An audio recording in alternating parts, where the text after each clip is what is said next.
네, 국내에서 오미크론 변이 바이러스 첫 의심 사례가 나왔습니다. 지난주 나이지리아에서 귀국한 부부 등이 확진돼 방역 당국이 오미크론 감염 여부를 검사하고 있는데 오늘 결과가 나올 예정입니다.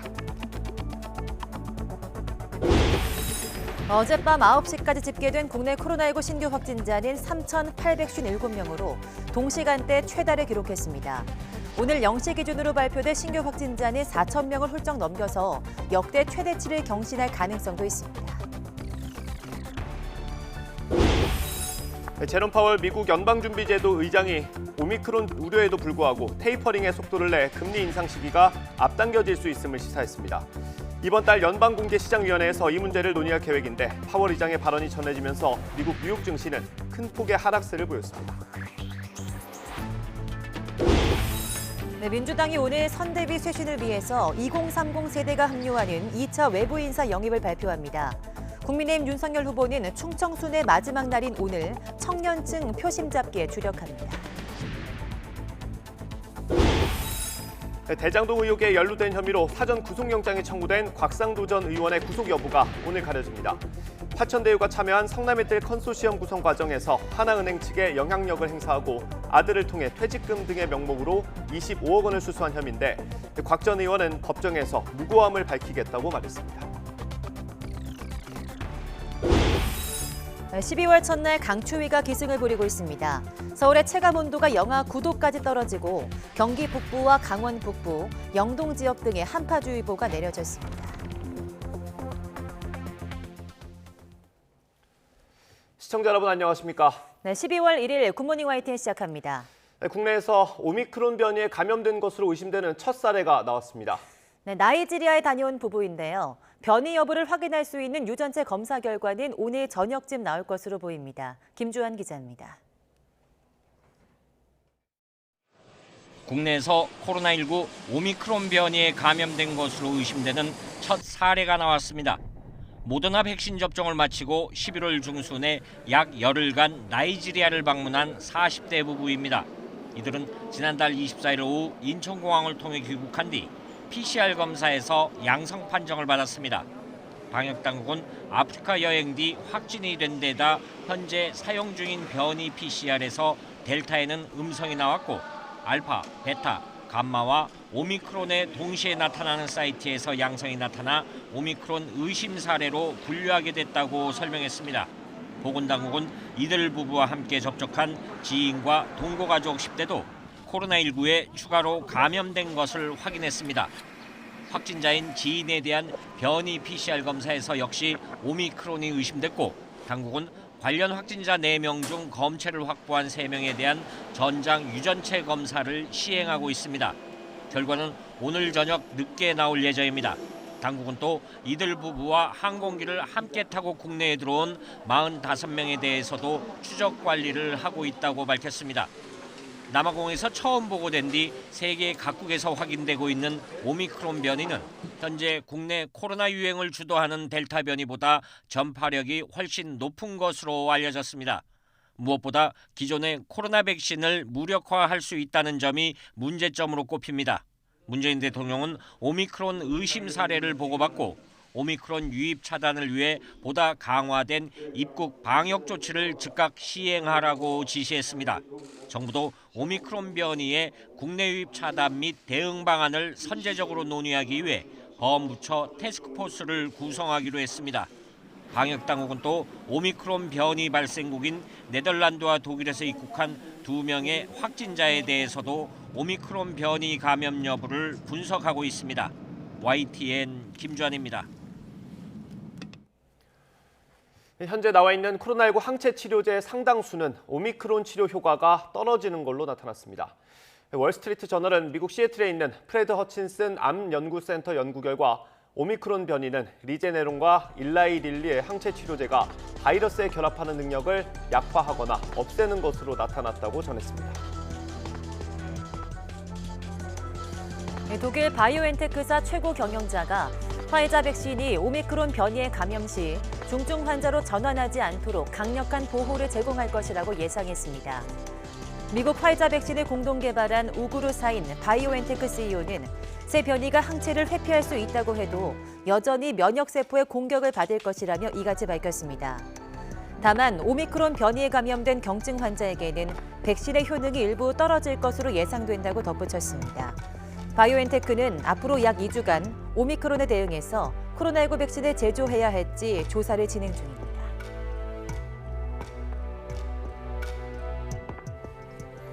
이스라엘에서 2명의 의사가 코로나19의 새로운 변이인 오미크론에 감염됐다고 현지 언론이 보도했습니다. 이들은 모두 부스터샷까지 화이자의 백신을 3차례 맞았지만 확진 판정을 받았습니다.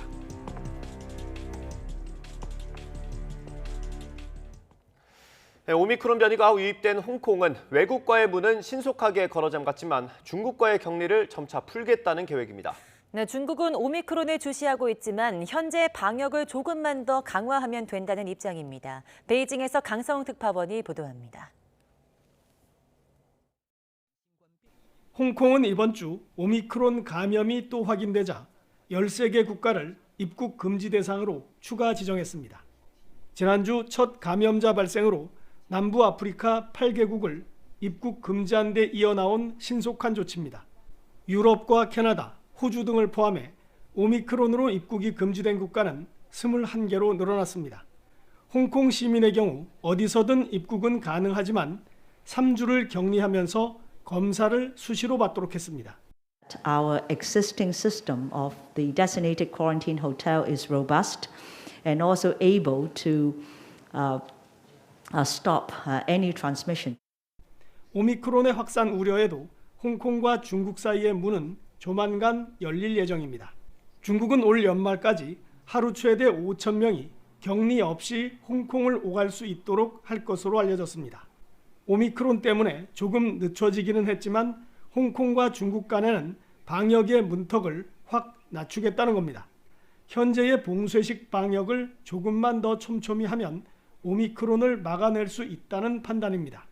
对来自疫情严重国家和地区的人员、物品，要及时按规定采取加密核酸检测，限制入境流量。 오미크론이 델타 변이를 제치고 우세주가 될지도 더 두고 봐야 한다고 중국 보건당국은 밝혔습니다. 방역 대책도 국경과 항만에 대한 통제를 강화하면서 백신 접종률을 높이는 데 맞춰져 있습니다. 다만 오미크론에 대한 정확한 분석이 아직 나오지 않은 만큼 중국도 해외 출국을 자제하라면서 상황을 예의주시하고 있습니다. 베이징에서 YTN 강성웅입니다. 일상 회복을 시행한 지 한 달 만에 코로나19 신규 확진자가 또다시 최대 규모를 기록할 가능성이 커졌습니다. 정부는 방역 강화를 위해서 사적 모임 규모를 줄이는 방안 등을 검토 중입니다. 권남기 기자입니다. 어제도 전국에서 코로나19 감염 사례가 잇따랐습니다. 경기 남부경찰청 고속도로 순찰대 경찰관 9명이 차례로 확진 판정을 받았고 광주에선 시내버스 기사가 확진되며 버스 운행이 일부 줄어듭니다. 어젯밤 9시 기준 전국 신규 확진자 수는 같은 시간대 최다 수준인 3,857명이었습니다. 이런 추세를 볼 때 오늘 0시 기준으로 발표될 신규 확진자 수는 4,000명을 훌쩍 넘겨 역대 최다를 기록할 가능성도 있습니다. 앞서 하루 최다 확진자 수는 지난달 24일 4,115명이었습니다. 이후 3,000명대 후반에서 4,000명대 초반을 오갔는데 최근 일주일 평균 신규 확진자 규모는 3,700명 정도입니다. 지난 7월 초에 시작된 4차 대유행이 5달 가까이 이어지는 가운데 단계적 일상회복 이후 한 달 동안 최다 확진자 기록이 계속 바뀌고 있는 겁니다. 정부는 확산세에 단계적 일상회복 2단계를 유보하고 4주 동안 특별 방역 대책을 시행하고 있습니다. 또 방역 강화를 위해 사적 모임 규모를 줄이는 방안 등도 검토 중입니다.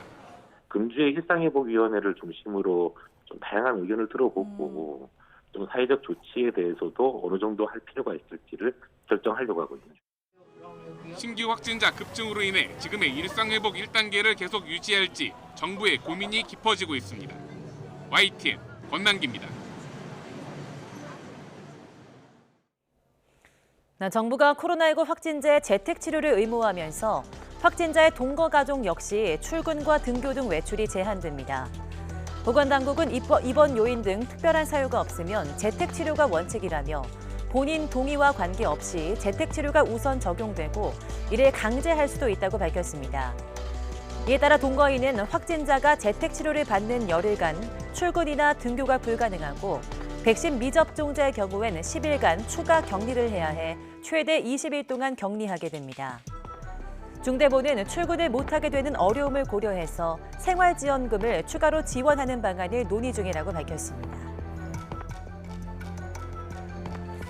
네, 이런 이유로 재택치료자 급증이 예상되는 가운데 아파트 등 공동주택 방역관리에도 비상이 걸렸습니다. 재택치료 중인 확진자가 병원 방문을 하게 될 경우 엘리베이터 등을 이용하게 되는데 이를 통한 감염 전파가 우려된다는 겁니다. 공동주택 감염 위험 증가 우려에 대해서 중앙사고수습본부는 재택치료 대상자는 격리가 원칙이라 이동을 염두에 두고 있지 않다면서도 재택치료자가 엘리베이터 등 공용 공간에 나가는 것은 위반 행위라고 강조했습니다. 다만 외래 진료를 위해서 외출한 재택치료자와 같은 엘리베이터에 머물렀다고 해도 환자가 보호장구를 착용했다면 이웃이 수동 감시자나 자가 격리자로 지정되지 않을 것이라고 덧붙였습니다. 네, 연예계에서도 확진자가 잇따라 발생해 제작이나 공연에 차질이 빚어지고 있습니다. 아티스트 컴퍼니는 배우 정우성 씨가 2차 접종을 받은 상태에서 그제 코로나19 확진 판정을 받았다고 밝혔습니다. 배우 고경표 역시 2차 접종을 마쳤으나 코로나19 검사 결과 양성으로 확인돼 드라마 제작 일정에 차질이 빚어질 것으로 보이고 배우 박정자 씨도 확진 판정을 받아 출연하고 있는 뮤지컬이 취소됐습니다.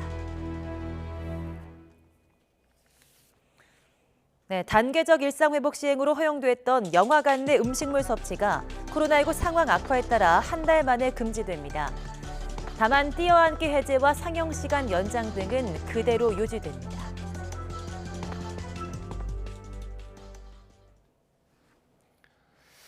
국민의힘 이준석 대표가 모든 일정을 취소하고 참석했습니다. 거듭된 패싱 논란에 불쾌감을 드러냈고 사퇴를 의미하는 것 같은 메시지까지 남겼습니다. 당내에서도 후보와 대표를 두둔하는 목소리가 엇갈리면서 파장이 만만치 않습니다. 이경국 기자의 보도입니다. 국민의힘 이준석 대표가 한밤중 SNS에 올린 느닷없는 메시지입니다. 무언가 그만두겠다는 뜻으로 해석되는데 이후 이 대표는 자취를 감췄습니다. 오늘 만나서 말씀을 좀 들어봐야겠다 생각했는데 오전 일정이 취소됐다 그래서 상황을 조금 더 파악해보려고 합니다.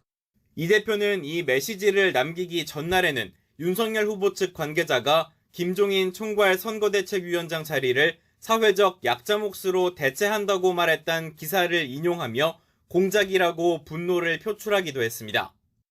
윤 후보의 세종 일정에 본인이 동행한다는 기사가 나온 것에도 당황해했습니다. 이게 언론에 리리즈되기 전까지 저한테 가짜는 얘기를 들은 적이 없어요. 그러니까 황당한 거예요, 제 입장에서는. 그러니까 이게 그런데 반복되고 있습니다, 지금까지. 여기에 당 지지층을 이탈시킬 수 있다고 반대했던 이수정 교수 영입까지 강행되자 사실상 잠적하는 모습으로 강한 반발을 표출한 것으로 보입니다. 이 대표의 핵심 보좌진까지 일제히 연락을 끊어 정확한 의중을 파악하기 어려운 상황. 사무총장하고 통화를 했습니다. 그래서 좀 그 이유라든지 이런 걸 좀 파악을 해보고 한번 만나보라고 얘기를 했습니다. 중진 의원들이 급하게 회의를 열고 윤 후보를 대신해 권성동 사무총장이 이 대표 지역구까지 찾아갔지만 만남은 불발됐습니다. 선대위 구성을 포함해서 당이 조금 더 새로운 모습으로 국민들에 다가가는 데 있어서 그렇게 성공적이지 못하다는 비판을 아프게 받아들이고 있습니다. 초선 의원들은 모임을 갖고 정권 교체를 위해 힘을 합쳐야 한다고 강조했지만 당내에선 후보 중심으로 가야 한다.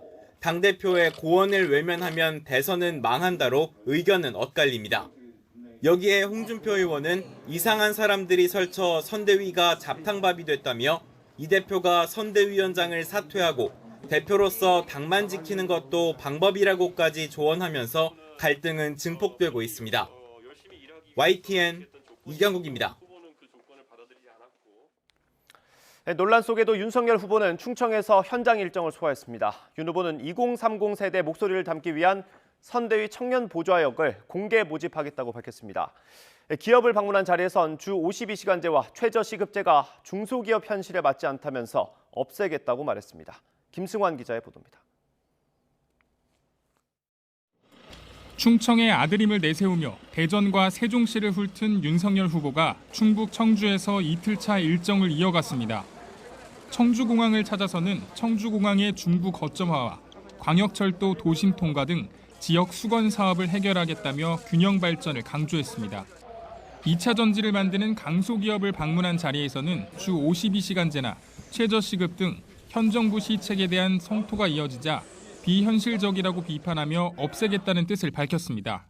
최저 시급제라든지 주 52시간이라고 하는 게 굉장히 비현실적이고 기업 운영에 지장이 정말 많다. 이런 탁상공론 때문에 참 중소기업 하기 어렵다 하는 말씀 잘 들었고 비현실적인 제도들은 다 철폐해 나가도록 이렇게 하겠습니다.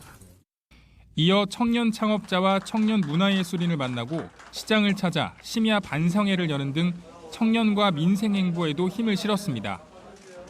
민주당 이재명 후보가 자신의 공약 소상공인 50조 지원안을 전격 수용한 데 대해서는 표 계산을 해본 모양이라며 날을 세웠습니다. 포퓰리즘이라고 엊그제까지 공격을 하다가 표 계산을 해보니까 아마 그렇게 하면 안 되겠다는 생각이 민주당 쪽에서 들은 모양인데 어찌됐든 그거는 반드시 해야 되는 일이고 이 후보가 30대 국방전문가 워킹맘을 인재영입 1호로 발표하며 2030과 여성층 공략에 나서자 윤 후보는 선거대책위원회 각 분야에서 활동한 청년 보좌역을 구한다며 공개 모집에 들어갔습니다. 청년을 선거용 장식품으로 잠깐 쓰는 게 아니라 국정 파트너로 삼겠다면서 정권 교체의 동지가 되자고 호소했습니다. 세종과 대전, 청주까지 방문한 윤석열 후보는 2박 3일 지역 순회 일정의 마지막인 독립기념관으로 향합니다. YTN 김승환입니다. 민주당은 군 출신의 30대 워킹맘 조동현 교수를 영입했습니다.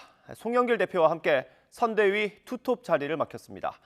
이재명 후보는 청년과 미래를 강조하면서 영입 배경을 직접 설명했습니다. 김태민 기자의 보도입니다. 관심이 집중됐던 민주당 선대위 1호 영입 인사는 30대 여성이었습니다. 이재명 후보는 직접 인재 영입 결과를 발표하며 청년 세대의 중요성을 거듭 강조했습니다. 우리는 과거가 아니라 미래로 가야 합니다. 젊은 청년 세대들의 문제가 곧 우리 사회의 문제 그 자체입니다. 젊은 미래로 갈 우리 민주당 선대위의 그 길에 맨 앞장서서 지휘를 해주실 우리 공동상임 선대위원장 조동현 교수님을 다시 한번 환영하고 송영길 대표와 함께 공동상임 선대위원장을 맡게 된 조동현 교수는 육사 출신으로 국방 우주항공 분야 전문가로 불립니다. 30대 여성이자 일하는 엄마로서 민주당 선대위의 여성과 청년층의 목소리를 담아내는 역할도 맡을 전망입니다. 자녀들에게도 힘들지 않게 저희 세대보다는 좀 더 낫게 이렇게 살아가는 방법들 또 그런 환경들 또 안정적인 안보 환경을 물려주는 게 제가 생각하는 그 어른의 몫이라고 생각했고 이재명 후보는 이어 청년들이 만든 창업 지원 공간을 찾아 혁신산업 지원을 강조하는 등 청년 행보를 이어갔습니다.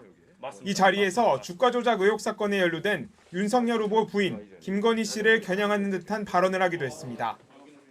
자본시장이 이 주가 조작이나 하고 말이에요. 그래서 누가 그 무서워가지고 투자하겠어. 펀드 사기나 치고 이러니까.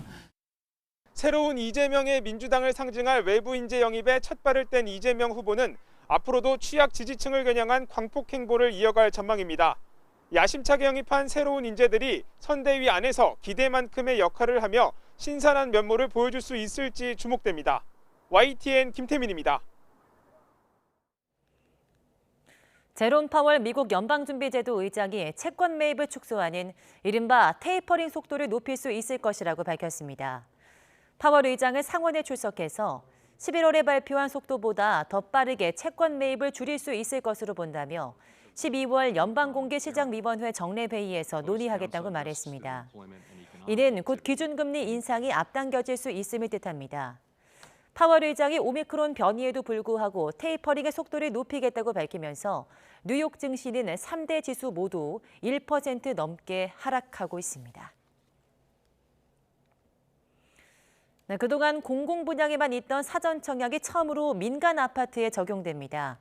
오산세교와 평택고덕 등 3개 지구 2,500가구 규모로 이 중 37%가 일반 공급으로 분양됩니다. 보도에 강희경 기자입니다.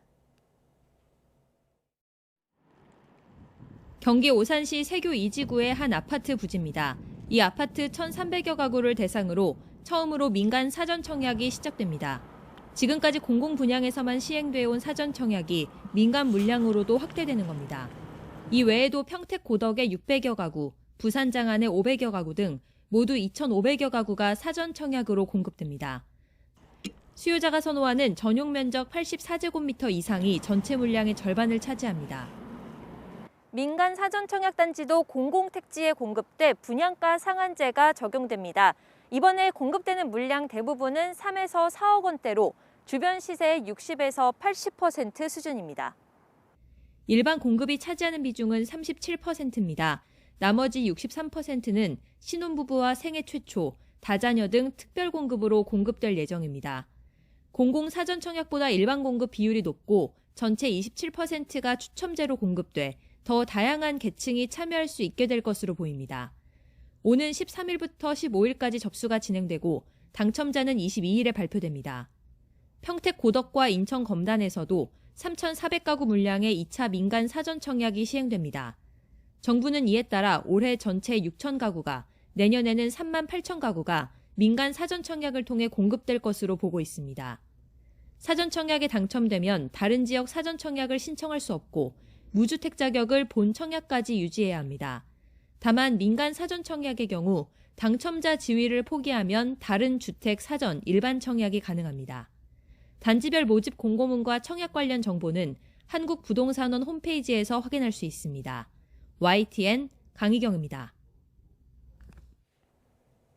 더불어민주당 이재명 대선 후보는 부동산 문제와 관련해서 시장에서 합리적으로 결정된 가격은 억압할 필요 없이 존중하면 된다고 말했습니다.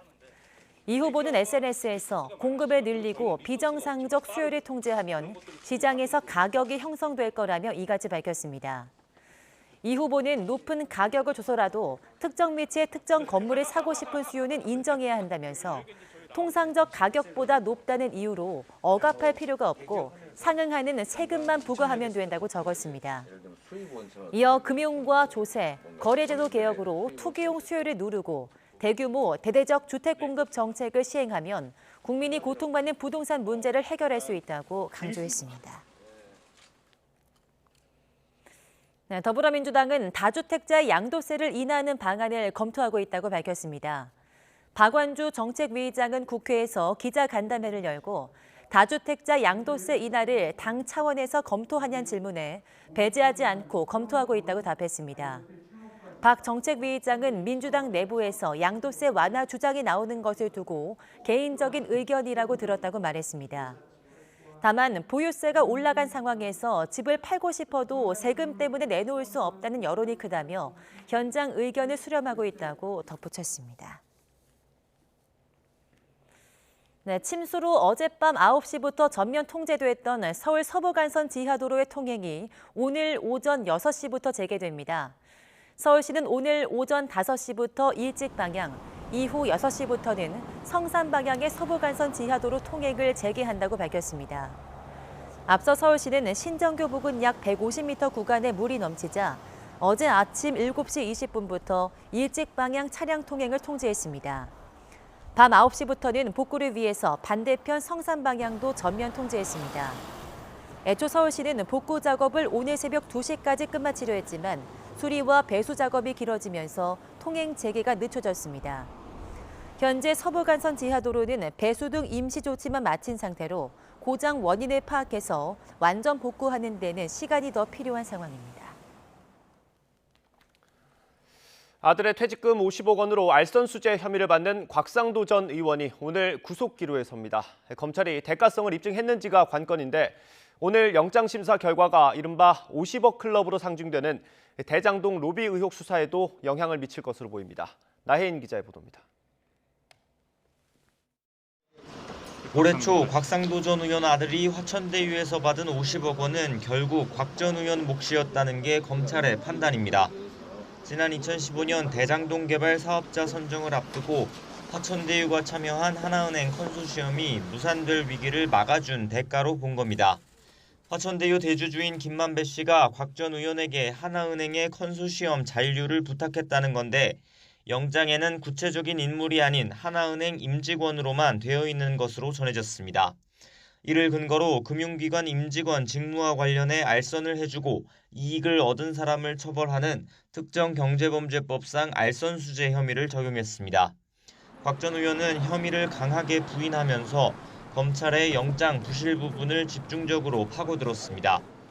검찰이 구속영장에 구체적으로 어떤 부탁이 있었고 누구에게 청탁했다는 건지 적지 못한 건 자신이 애초 그런 일을 한 적이 없기 때문이라며 앞으로도 특정하지 못할 거라고 주장했습니다. 다만 아들이 받은 돈과 관련해 국민에게 불편을 끼쳐 송구하다며 50억 원은 성과급일 뿐이라는 기존 입장을 고수했습니다. 구속영장 실질 심사는 오늘 오전 10시 반부터 서울중앙지방법원에서 열립니다. 구속 여부는 빨라도 밤늦게 결정됩니다.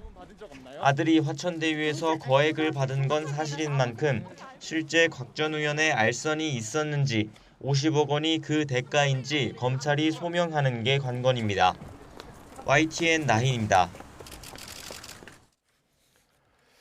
국민의힘 윤석열 후보 처가의 가족회사가 경기도 양평 아파트 개발 당시 개발 부담금을 부당하게 면제받았다는 의혹에 대해 경찰 수사가 진행되고 있습니다. 저희가 개발 부담금을 산출한 내역서를 확보했는데 개발 이익을 계산할 때 땅 매입가를 부풀린 정황이 확인됐습니다. 이준엽 기자가 취재했습니다. 국민의힘 윤석열 대선 후보의 처가가 개발하면서 각종 절차상 특혜 논란이 일고 있는 경기 양평군 공흥지구 아파트 단지. 지난 10년 동안 준공된 양평군 아파트 가운데 유일하게 개발이익 일부를 환수하는 개발 부담금을 전혀 내지 않은 것으로 밝혀져 논란이 됐습니다. 언론 보도와 경찰 수사가 이어지자 양평군이 지난달 18일 뒤늦게 잘못 계산했다며 1억 8천만 원에 부과해 의혹은 더욱 커졌습니다. 매입 가격과 개발 비용의 이중 공제된 부분을 발견하여 정정 부과하게 된 것입니다. YTN이 당시 사업의 개발 부담금 산출 내역서를 확보해서 들여다봤습니다. 처음에는 17억여 원을 산정했다가 심사와 이의제기 절차를 거쳐 6억여 원, 다시 0원으로 산정된 근거가 적혀 있습니다. 우선 17억여 원에서 6억여 원으로 깎일 때 가장 많이 바뀐 건 땅을 산 가격입니다. 개발 부담금은 개발 사업으로 땅의 형질이 바뀌게 되면 오른 땅값에서 개발 비용과 자연 상승분 등을 빼고 난 다음에 25%를 산정합니다. 산 가격을 높게 책정할수록 개발 부담금은 적게 계산되는 구조입니다. 양평군은 애초 산 가격을 공시지가로 계산해 12억여 원으로 산정했지만 사업자 측이 이의를 제기하자 실제 매입가로 바꿔 5배 넘는 64억여 원으로 계산했고 개발 부담금은 6억 원대로 뚝 떨어졌습니다. 이후 다시 윤 후보 처가 측이 사업을 끝낼 때 땅 가격을 공시지가에서 분양가 기준으로 바꾸면서 6억 원대 개발 부담금은 0원으로 떨어졌습니다. 양평군은 사업자 측이 유리한 가격을 선택할 수 있다고 설명했지만 똑같은 개발 사업을 두고 개발 부담금이 수시로 깎여 아예 없어지다 보니 의혹이 끊이지 않는 겁니다. 인허가 연장 특혜나 그리고 개발 부담금 면제 등 보통 상식적으로 일어나기 힘든 일이 유독 겹친 점에 대해서 철저한 수사가 필요하다고 생각합니다. 그런데 YTN 취재 결과 개발 부담금 산정 당시 인정된 매입가가 등기부 등본에 적힌 금액과 다르다는 게 확인됐습니다. 사업부지 17필지에다가 사업에서 제외된 2필지 268제곱미터까지 모두 합해도 57억 9,280만 원. 그런데 양평군은 6억 5천만 원이나 더 많이 인정해 준 겁니다. 시행사 입장에선 부풀려진 매입액의 일정 비율만큼 개발 부담금을 아낄 수 있게 된 겁니다. 개시 시점의 토지 가격이 이제 그 취득한 토지의 금액하고도 일치되지 않는 부분이 있어서 별도의 확인이 필요할 것 같습니다. 취득세 끊고 등기 이전하는 거라서 등기부등본에 있는 금액이랑 아마 같을 텐데 그 부분인지 제가 파악이 안 되니까. 윤 후보 처가 측은 매입 계약서를 모두 군청에 제출했기 때문에 임의로 매입가를 조작할 수 없는 구조라고 설명했습니다. 다만 등본과 매입가의 차이가 있다면 계약서 두 부를 작성하던 관행 탓에 액수 차이가 생겼을 수는 있다고 해명했습니다. 당시 관행적으로 이루어지던 다운 계약서 작성 사실을 스스로 인정한 셈입니다. 하지만 양평군이나 윤 후보 처가 측 모두 등기부 등본과 매매 계약서의 매입가가 다른 이유에 대해 명확히 설명하지 못하고 있어 논란은 계속될 전망입니다. YTN 이준엽입니다. 공수처가 이른바 고발사주 의혹을 받고 있는 손준성 검사의 구속영장을 다시 청구했습니다. 손 검사는 윤석열 전 검찰총장 시절인 지난해 4월 대검찰청 수사정보정책관으로 근무하면서 여권 인사에 대한 고발장 작성 등을 지시하고 고발장과 첨부 자료를 김웅 의원에게 전달한 의혹을 받고 있습니다. 손 검사에 대한 구속영장 실질 심사는 내일 오전 서울중앙지방법원에서 열립니다. 손준성 검사 측은 구속영장이 다시 청구되자 고위공직자범죄수사처가 보복성 인신구속을 강행하려고 한다면서 강하게 반발했습니다. 손 검사 변호인은 최근 공수처의 3차 출석 요구에 다음 달 2일쯤 응하겠다는 의사를 전했고 압수수색 절차에 불복해 법원에 준항고를 내자 곧바로 영장을 청구했다면서 사법적 공포를 느낀다고 밝혔습니다. 또 지난달 첫 영장이 기각된 뒤 특별히 사정이 달라진 게 없는데도 공수처가 여당 의원들의 재고발에 다시 영장을 청구했다며 이번 수사에 정치적인 목적이 있음을 명확하게 보여주고 있다고 주장했습니다. 대장동 의혹을 수사하는 검찰이 개발 사업 당시 성남시청에서 인허가 업무 등을 담당했던 실무자를 소환했습니다. 서울중앙지검 전담수사팀은 어제 대장동 개발 당시 성남시 도시개발사업단에서 근무했던 주무관 A씨를 참고인 신분으로 불러서 조사했습니다. 검찰은 또 화천대유에서 자산관리 담당 사내이사로 근무한 박모 씨와 2009년 대장동 민영개발 추진 당시 부산저축은행 대출을 불법으로 알선한 브로커 조모 씨도 다시 불러 조사했습니다. 은수미 성남시장이 경찰관에게 자신과 관련한 정치자금법 사건 수사 기밀을 받는 대가로 특정 공무원의 승진과 납품 계약 등을 제공한 혐의로 재판에 넘겨졌습니다. 수원지방검찰청은 은 시장을 뇌물수수와 공여, 직권남용 권리행사 방해 등 혐의로 불구속 기소했습니다. 경찰관들은 은 시장 측에 사건 정보를 알려주고 친분이 있는 성남시 공무원의 사무관 승진과 팀장 보직을 약속받은 걸로 파악됐습니다. 또 알선 브로커로부터 수천만 원을 받고 터널과 보안 등 복정동 하수처리장 사업 등 성남시 발주 계약을 특정 업체와 체결하도록 은 시장 측에 요구한 걸로 조사됐습니다. 이와 관련해 은수미 시장은 검찰의 공소 사실을 전면 부인하면서 검찰의 정치적이고 무리한 기소 결정에 대한 잘잘못과 자신의 결백함을 명명백백히 밝히겠다고 강조했습니다. 계절이 가을에서 겨울로 넘어갔습니다. 비구름지로 강한 한기가 남하하면서 오늘 아침 영하권 강추위가 찾아왔는데요. 현재 서울 기온은 영하 2도로 어제 아침보다 무려 10도가량 낮고요. 찬바람의 체감 온도는 영하 6도 선까지 떨어졌습니다. 앞으로 기온은 1에서 2도가량 더 내려갈 것으로 보이니까요. 오늘 출근길에는 옷차림 든든하게 하시고 보온에 각별히 신경 써주시기 바랍니다. 현재 경기 북부와 인천, 강원 북부와 영동, 그리고 경북 북부 동해안에는 한파특보가 발효 중입니다. 오늘 아침 기온은 어제보다 5에서 10도가량 크게 떨어지면서 무척 춥겠는데요. 현재 비공식 기록으로 설악산의 기온이 영하 14.5도를 보이며 전국에서 가장 낮고 대관령은 영하 7도, 동두천은 영하 3.3도 등 중부지방을 중심으로 영하권 추위가 기승을 부리고 있습니다. 낮 동안에도 찬바람이 불며 종일 춥겠습니다. 오늘 서울 낮 기온 2도, 대전 4도, 대구 5도로 어제보다 3에서 7도 정도 낮겠습니다. 현재 강추위 속 충남과 호남, 제주도에는 약하게 눈이 날리거나 빗방울이 떨어지고 있습니다. 오늘 오후까지 제주 산간에 최고 3cm, 전북 내륙에 1cm 안팎의 눈이 더 내리겠고요. 그 밖의 지역은 대체로 맑은 날씨가 예상됩니다. 내일은 서울의 아침 기온이 영하 4도까지 떨어지는 등 오늘보다 더 춥겠고 휴일까지 영하권 추위가 계속될 전망입니다. 현재 대부분 해안가와 강원 산간에는 강풍주의보가 발효 중인 가운데 오늘까지 순간풍속 초속 20m 이상의 매우 강한 바람이 불겠습니다. 시설물 관리와 안전사고에 각별히 주의해 주시기 바랍니다. 지금까지 YTN 홍나진입니다. 어젯밤 9시까지 집계된 국내 코로나19 신규 확진자는 3,857명으로 동시간대 최다를 기록했습니다. 오늘 0시 기준으로 발표될 신규 확진자는 4,000명을 훌쩍 넘겨 역대 최대치를 경신할 가능성도 있습니다. 네, 국내에서 오미크론 변이 바이러스 첫 의심 사례가 나왔습니다. 지난주 나이지리아에서 귀국한 부부 등이 확진돼서 방역당국이 오미크론 감염 여부를 검사하고 있는데 오늘 결과가 나올 예정입니다. 제롬 파월 미국 연방준비제도 의장이 오미크론 우려에도 불구하고 테이퍼링에 속도를 내 금리 인상 시기가 앞당겨질 수 있음을 시사했습니다. 이번 달 연방공개시장위원회에서 이 문제를 논의할 계획인데 파월 의장의 발언이 전해지면서 미국 뉴욕 증시는 큰 폭의 하락세를 보였습니다. 12월 첫날 강추위가 기승을 부리고 있습니다. 서울의 체감온도가 영하 9도까지 떨어지고 경기 북부와 강원 북부, 영동 지역 등에 한파주의보가 내려져 있습니다. 단계적 일상 회복을 시행한 지 한 달째인 어제 코로나19 확진자가 어제보다 1,000명 넘게 급증하면서 밤 9시까지 확진자 수가 3,000명대 후반으로 같은 시간대 최다를 기록했습니다.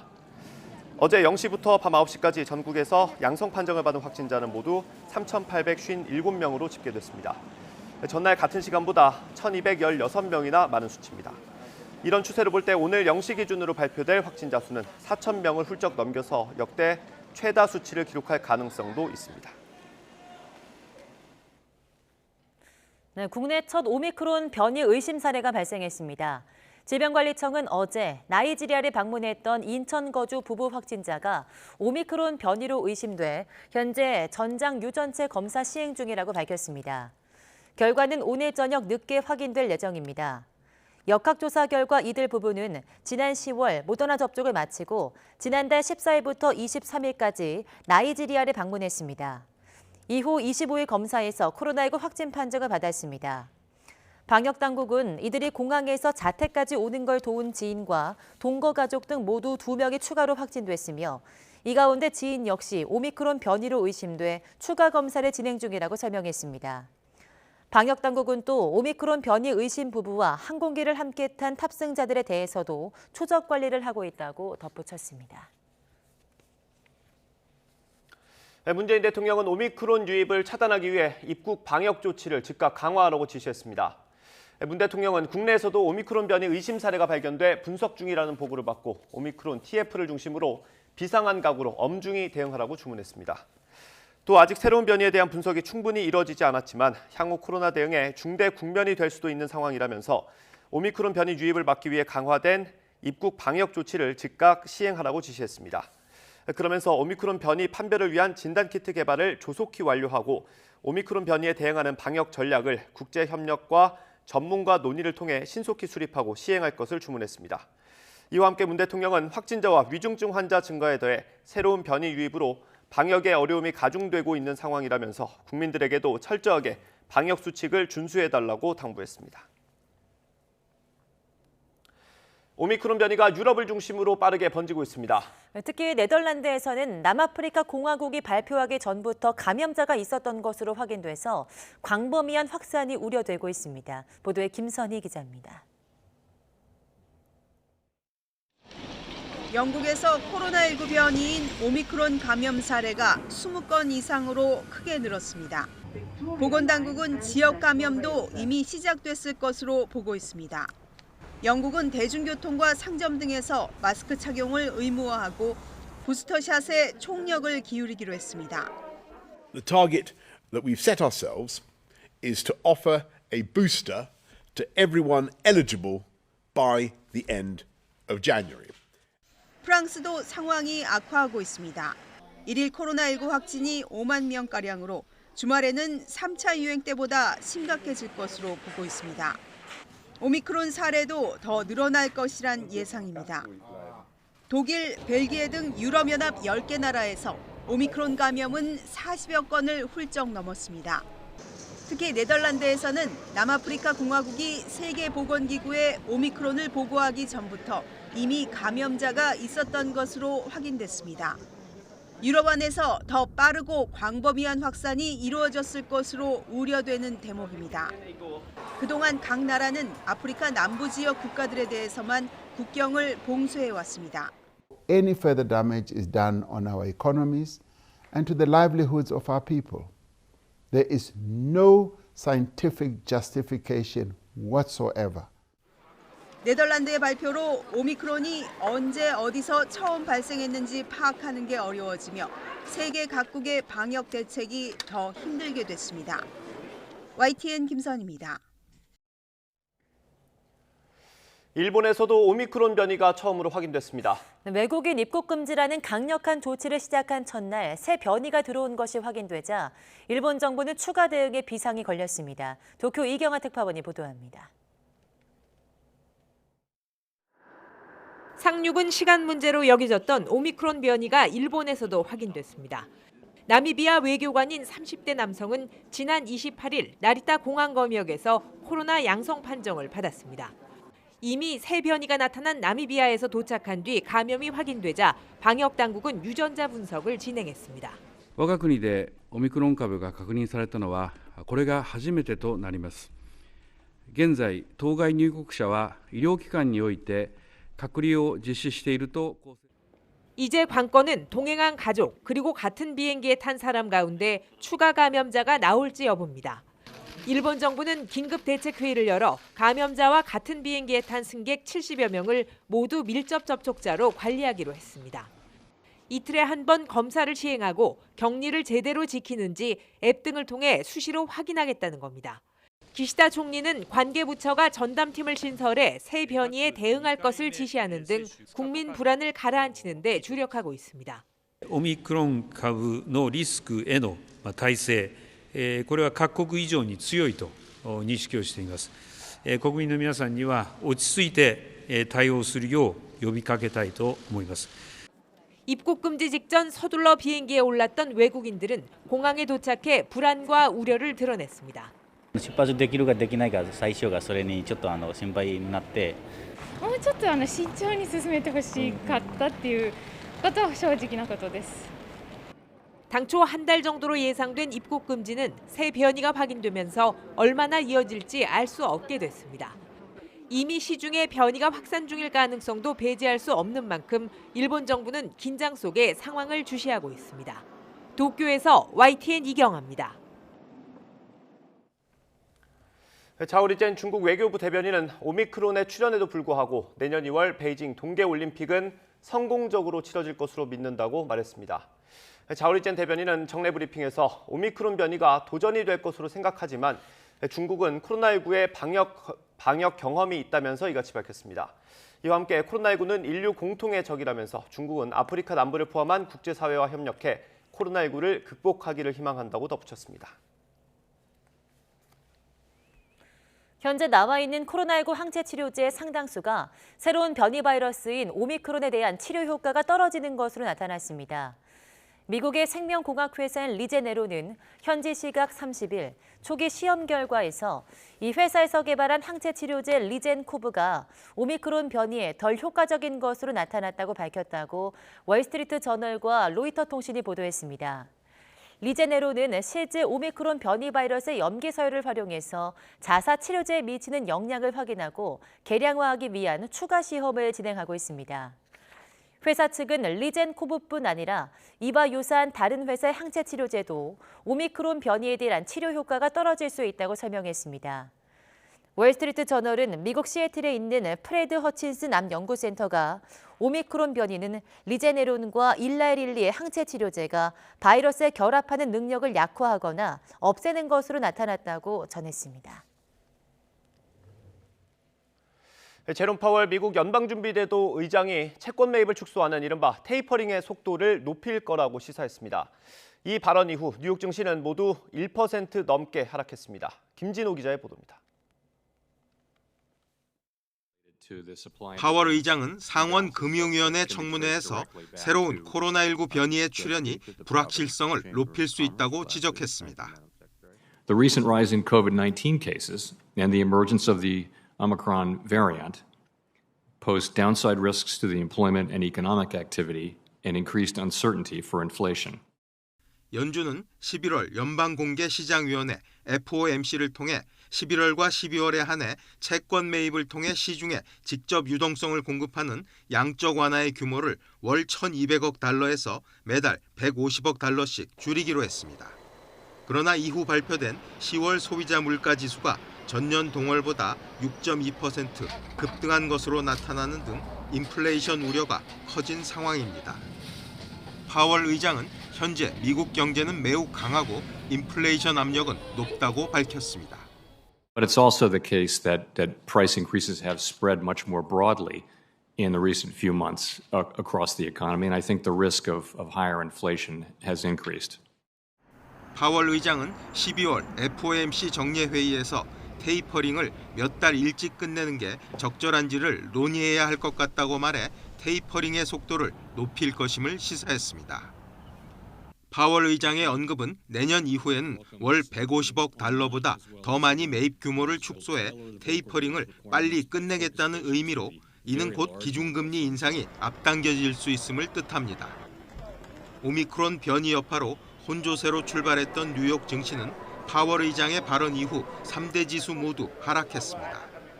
월가 공포지수로 불리는 시카고 옵션 거래소의 변동성 지수는 급등해 투자 심리가 위축되고 있음을 보여주고 있습니다. YTN 김진호입니다. 제조업과 서비스업 부진으로 10월 산업 생산이 1년 반 만에 가장 큰 폭으로 감소했습니다.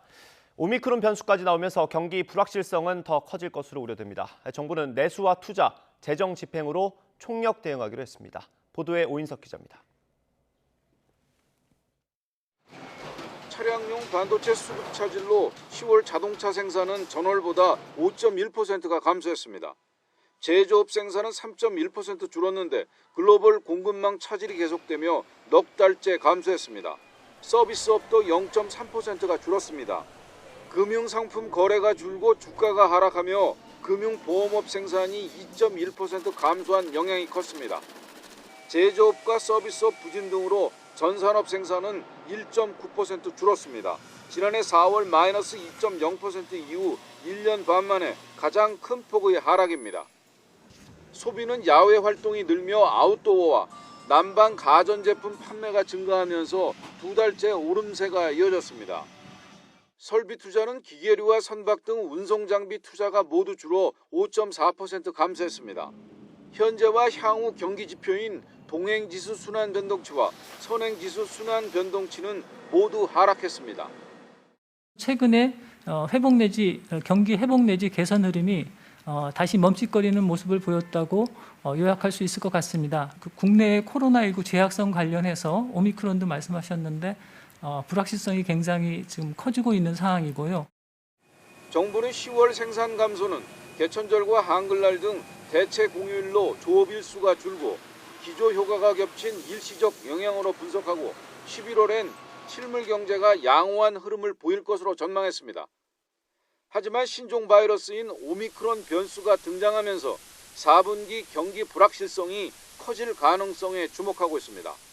홍남기 부총리는 글로벌 공급 차질과 인플레이션 우려 등 하방 위험이 상존하고 있으며 국내 코로나 확산세 지속, 신종 변이 우려 등 국내외 코로나 관련 불확실성도 커지고 있어 긴장의 끈을 놓을 수 없다고 말했습니다.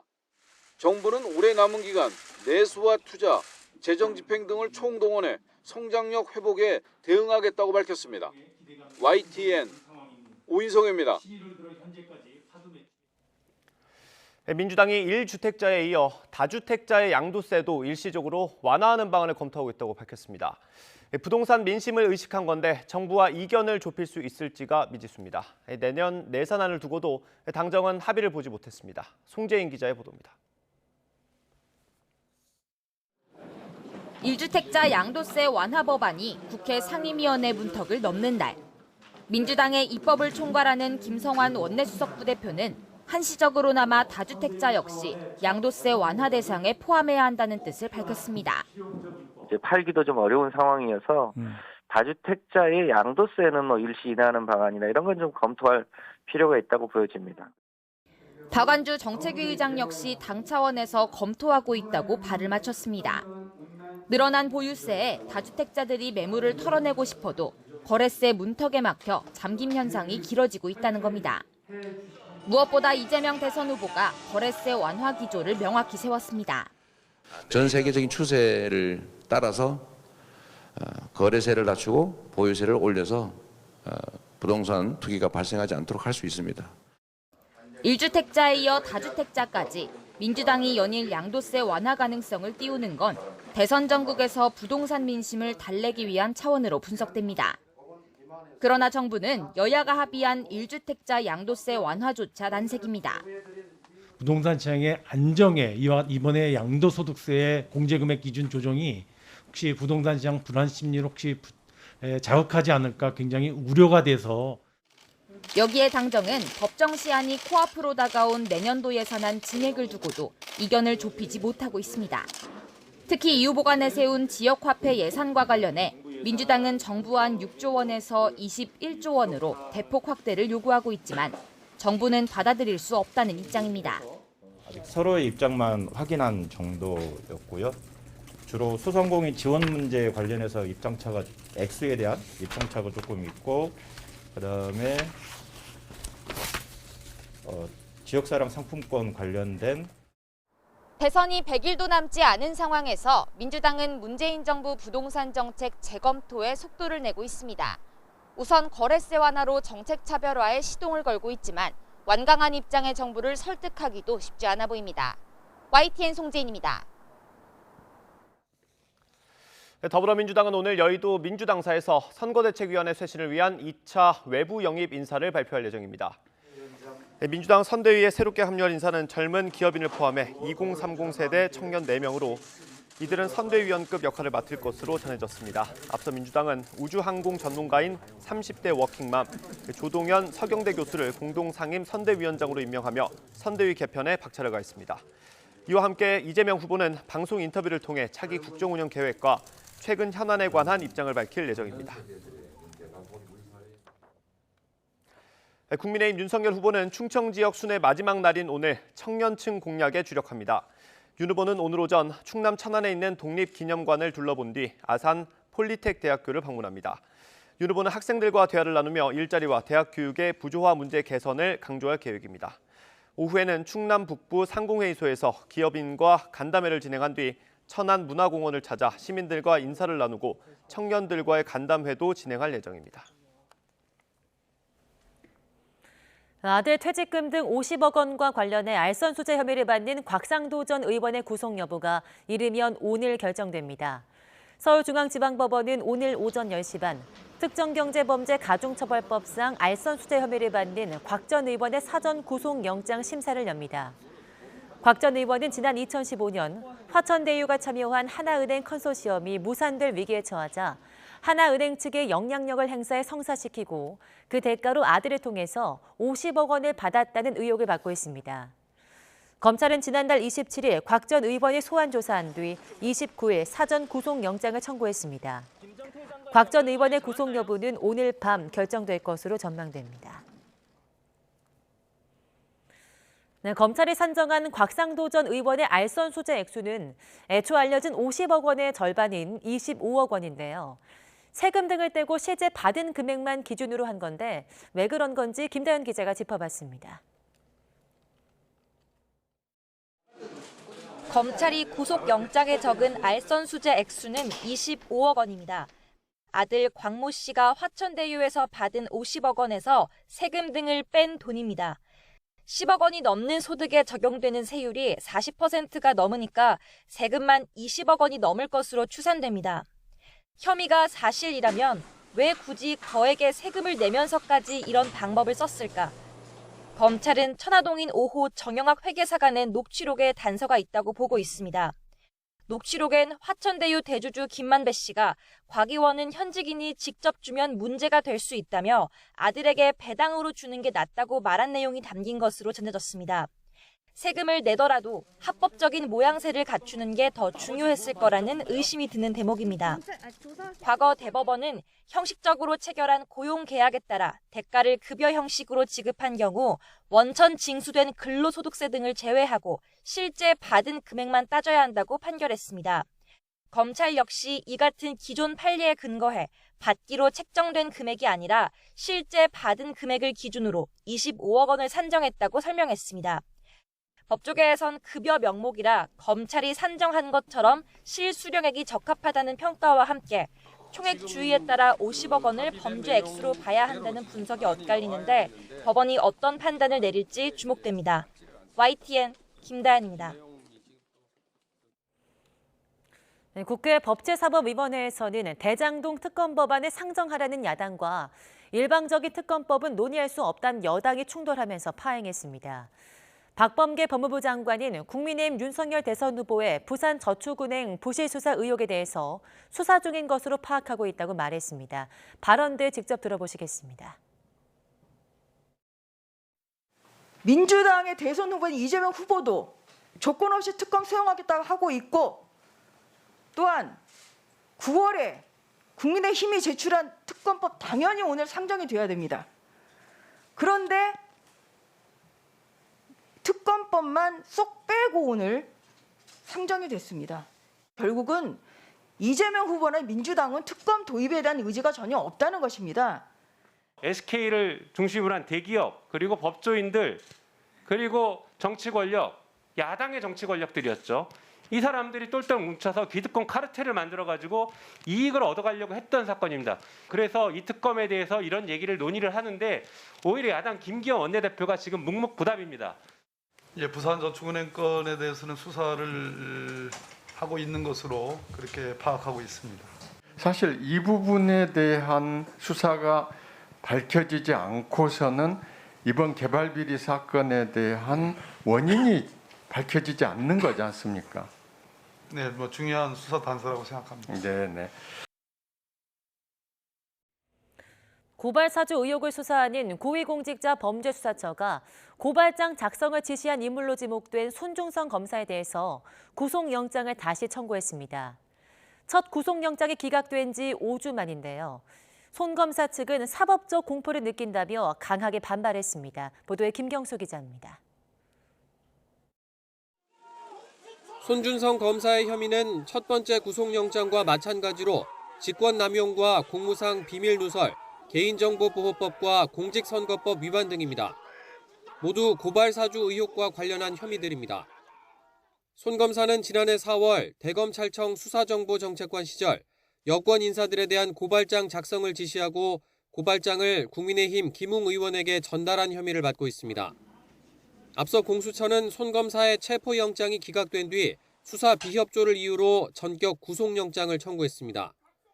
하지만 법원은 증거인멸과 도주 우려가 있다고 보기 어렵다며 영장을 기각했습니다.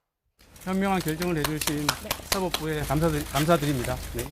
이후 공수처는 손 검사를 2차례 조사하고 김웅 의원도 소환 조사한 뒤 대검 정보통신과 등을 압수수색했습니다. 공수처 관계자는 2차례 소환 조사 등 보강 수사 결과 혐의가 소명된 걸로 보고 있다고 설명했습니다. 관건은 공수처가 혐의를 구체적으로 입증할 단서를 얼마나 확보했느냐입니다. 고발장이 전달된 텔레그램 메시지 속 손준성 보냄이란 꼬리표가 최초 발송이 아니라 누군가 보낸 메시지를 반송했을 때도 생길 수 있다는 손 검사 측 논리를 깰 증거가 나왔는지 관심입니다. 손 검사 측은 영장 청구 직후 입장문을 내고 공수처를 강하게 비판했습니다. 공수처와 3차 출석 기일을 협의하던 중이었다며 영장 기각 후 특별한 사정 변경이 없음에도 영장을 재청구해 본건 수사가 정치적 목적을 갖고 있음을 명확하게 보여줬다고 주장했습니다. 특히 압수수색 절차를 취소해달라는 준항고를 내자 곧바로 영장을 청구하는 등 보복성 인신 구속을 강행하려는데 깊은 우려와 사법적 공포를 느끼고 있다며 법원에서 현명하게 판단해 줄 것을 기대한다고 덧붙였습니다. 손 검사의 구속 여부는 내일 밤 늦게 결정될 것으로 보입니다. YTN 김경수입니다. 매서운 추위 속 전국 곳곳에 강풍특보가 발효된 가운데 화재도 잇따랐습니다. 광주 하남 산단의 자동차 부품 공장에서 불이 났고 서울 목동에 있는 상가 건물에서도 화재가 있었습니다. 차정윤 기자입니다. 불길이 일렁이는 공장 안으로 소방대원들이 끊임없이 물줄기를 쏘아댑니다. 어젯밤 11시쯤 광주 광산구 도천동 하남산단의 자동차 부품 생산 공장에서 불이 났습니다. 화재 당시 직원 등 20명은 몸을 피했지만 자동차 도장에 사용하는 가연성 물질 때문에 진화에 어려움을 겪었습니다. 또 불이 인근 건물로 옮겨 붙으며 소방당국은 한때 담당 소방서의 인력과 장비를 모두 동원하는 대응 1단계를 발령하기도 했습니다. 경찰과 소방당국은 공장 내부 도장 작업장에서 불이 시작된 것으로 보고 피해 규모와 화재 원인을 조사할 계획입니다.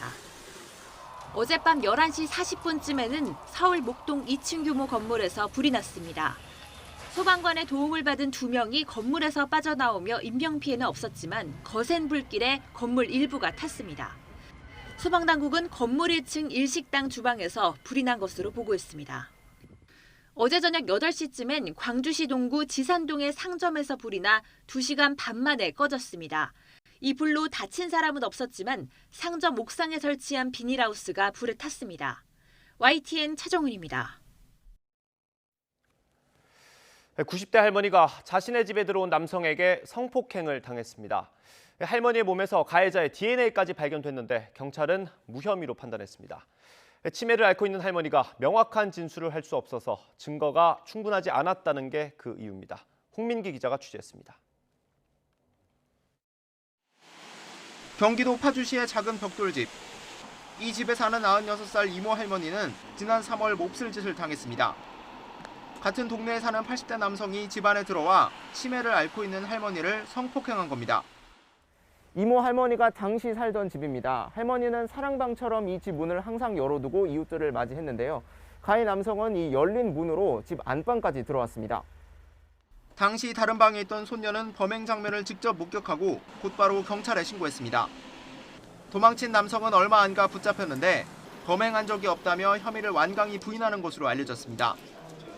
하지만 국립과학수사연구원 감정 결과 할머니의 몸에선 가해 남성의 DNA까지 검출됐습니다. 그때 어디 가는 중인데 전화를 받았어요. 가지고 막 울면서 큰일 났어요 하면서 이런저런 얘기를 하는데 이제 그 얘기를 하더라고요. 그래서 그 사람은 어디 있냐 그랬더니 지금 도망가는데 쫓아가고 있대. 그럼 112 신고해가지고 112 신고하고 따라가라.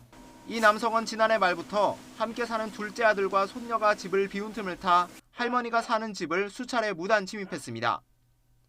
지난 1월에도 집안에 들어와 추행에 폭행까지 하려 하다 할머니를 돌보려고 들른 장남에게 발각돼 쫓겨나기도 했습니다. 아니 올라가지고 뭐 굴르는 건지 뭐 하는 건지 밑에서 발버둥 치고 난리가 난 거야. 내 문 열고 들어갔더니 뭐 이런 게 다 있어. 잡아 끌어내렸죠. 했더니 기겁을 하더라고. 그런데 경찰은 수사 개시 넉 달 만인 지난 7월 가해 남성에게 혐의가 없다는 결론을 내리고 검찰 지휘 없이 수사를 자체 종결했습니다. 피해자인 할머니가 명확한 진술을 할 수 없어 증거가 충분하지 않다는 게 이유였습니다.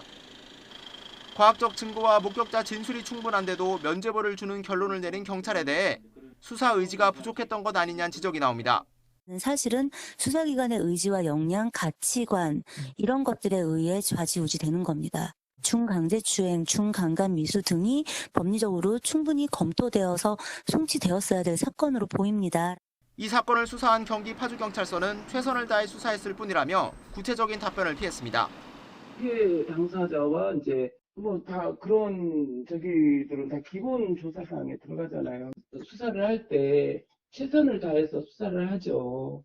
어떤 수사든 자기가 맡은 수사는 최선을 다합니다. 장남은 과거 이 남성이 저지른 주거 침입과 폭행 혐의까지 다시 수사해달라며 사법당국에 이의를 제기했고 검찰은 사건을 검토한 뒤 경찰에 보완 수사를 지시했습니다. 이미 사건을 자체 종결했던 파주경찰서에서 사건을 넘겨받은 경기북부경찰청은 주거 침입 등의 혐의를 추가로 적용해 사건을 다시 들여다보고 있습니다. YTN 홍민기입니다. 저희가 어제 한 사립대학교에 수상한 정문공사 의혹을 보도했습니다. 이 학교의 문제는 또 있었습니다. 총장 아버지를 연봉 2억 원이 넘는 계약직으로 채용했고 수당으로 수천만 원을 지급하기도 했습니다. 총장 본인은 복무 처리 없이 수시로 해외에 머물렀는데 많게는 1년에 100일 넘게 미국에 있었습니다. 홍성욱 기자의 보도입니다. 경동대학교 전성용 총장. 지난 2014년 대학 설립자인 아버지를 경동 아카데미라는 부속기관 총재로 임용해달라고 이사회에 요청합니다. 학교법인 이사장은 어머니, 즉 설립자 아내였습니다. 2달 뒤 이사회 의결 없이 2억 2천만 원 연봉 계약이 체결됩니다. 채용 공고나 서류 심사, 면접, 결격 사유 조회 등 임용 절차는 전혀 없었습니다. 이어 비서와 운전직에 지급하는 특수업무수당 7,100만 원도 지급했습니다. 2016년에는 교원 자격이 없는 아버지에게 보육교사 교육원장직을 맡기고 수당 5,200만 원을 초과 지급했습니다. 2018년에는 대학발전위원회 상근위원장으로도 위촉했는데 평균 월 2회 남짓 출근하고 보직 수당은 무려 4,370만 원이었습니다. 경동 아카데미나 보육교사 교육원 모두 현재 문을 닫고 사라진 상태. 대학 측의 임용 절차와 수당 지급 이유를 물었지만 소송과 경찰 수사가 진행 중이라며 또다시 답을 피했습니다. 소송 중인 거라서 잘 말을 못하겠어요. 경찰 쪽에도 관련 자료 다 제출했고 관련 부서가 아니었는데 말하기가 그래요. 총장 본인 역시 잦은 출장과 해외 체류가 문제로 지적됐습니다.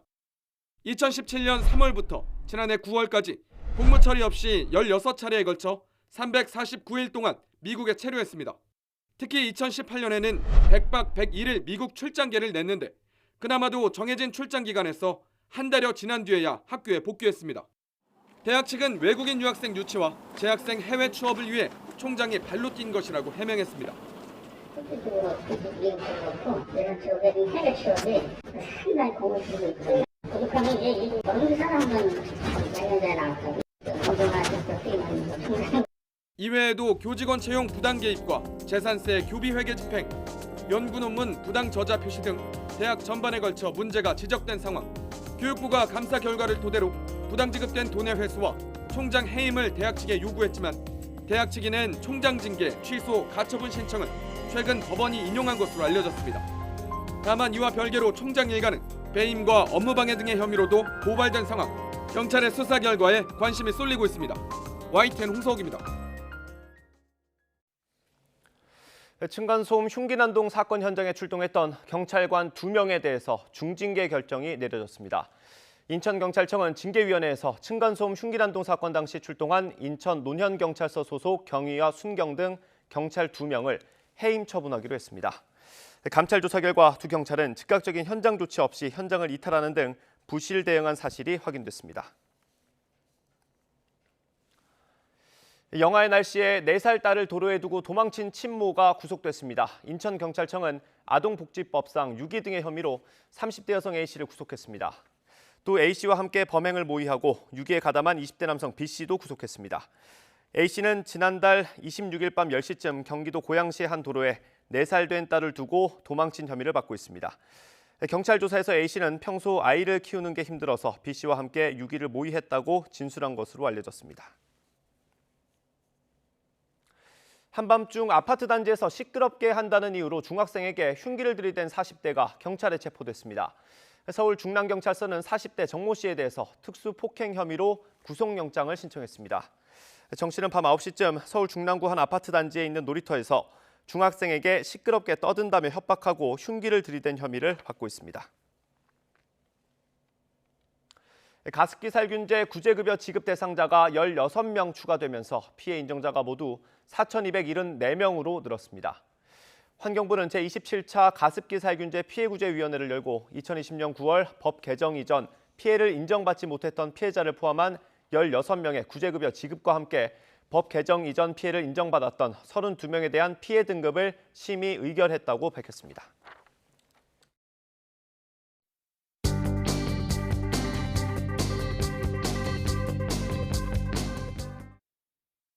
오미크론 변이 감염 의심 환자가 국내에도 4명 발생했습니다.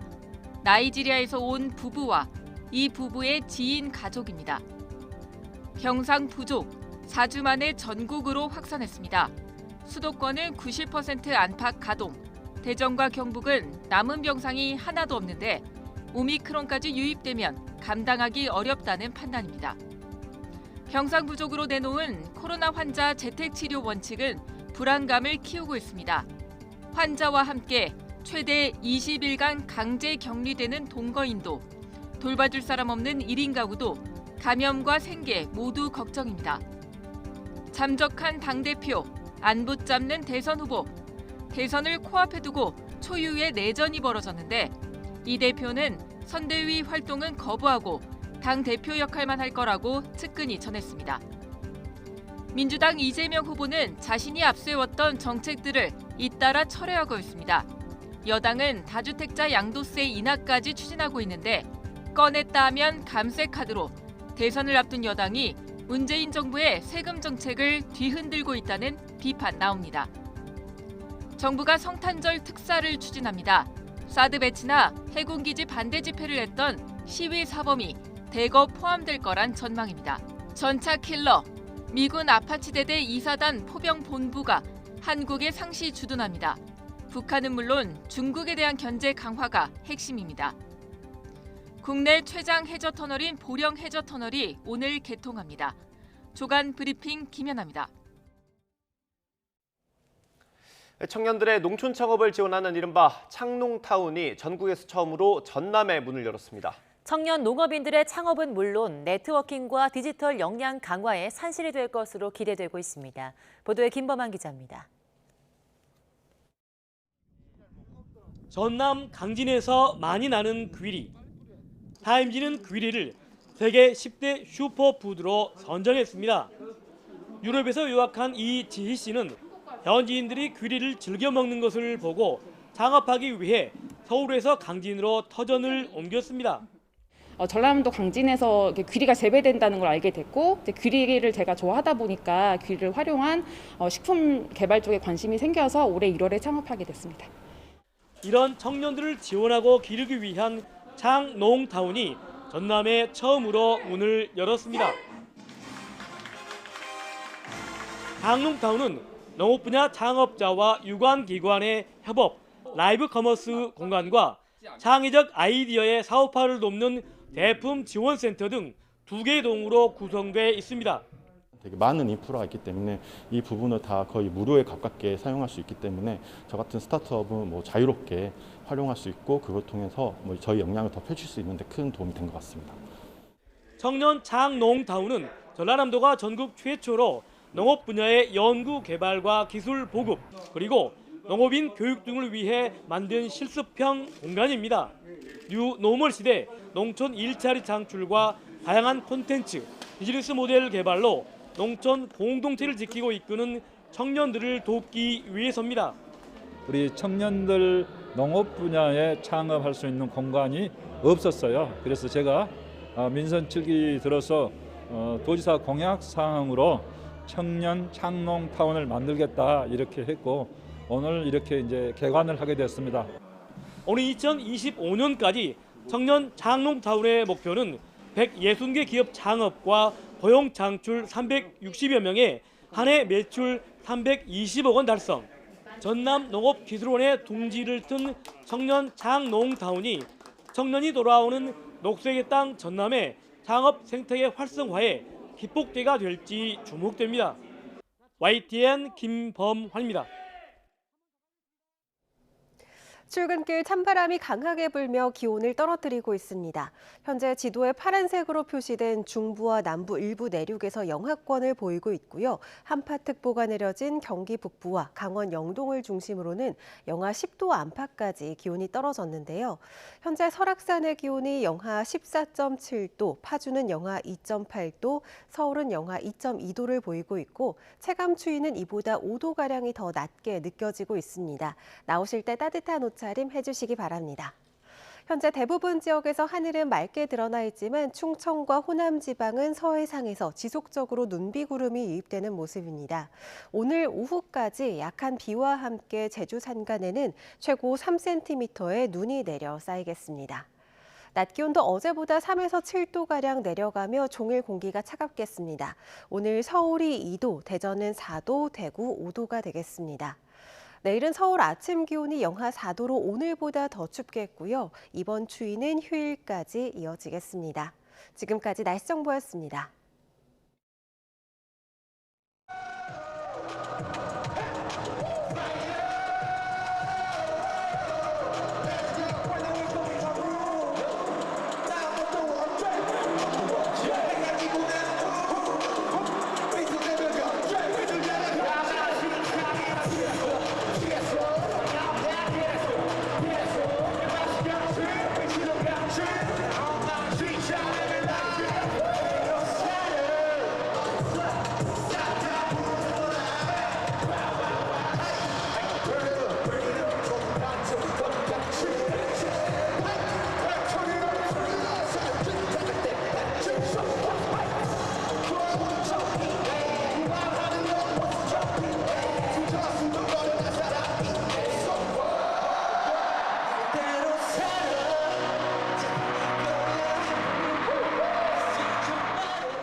네, 굿모닝 YTN 이어갑니다. 국내에서 코로나19 오미크론 변이에 감염된 것으로 의심되는 사례가 처음으로 나왔습니다.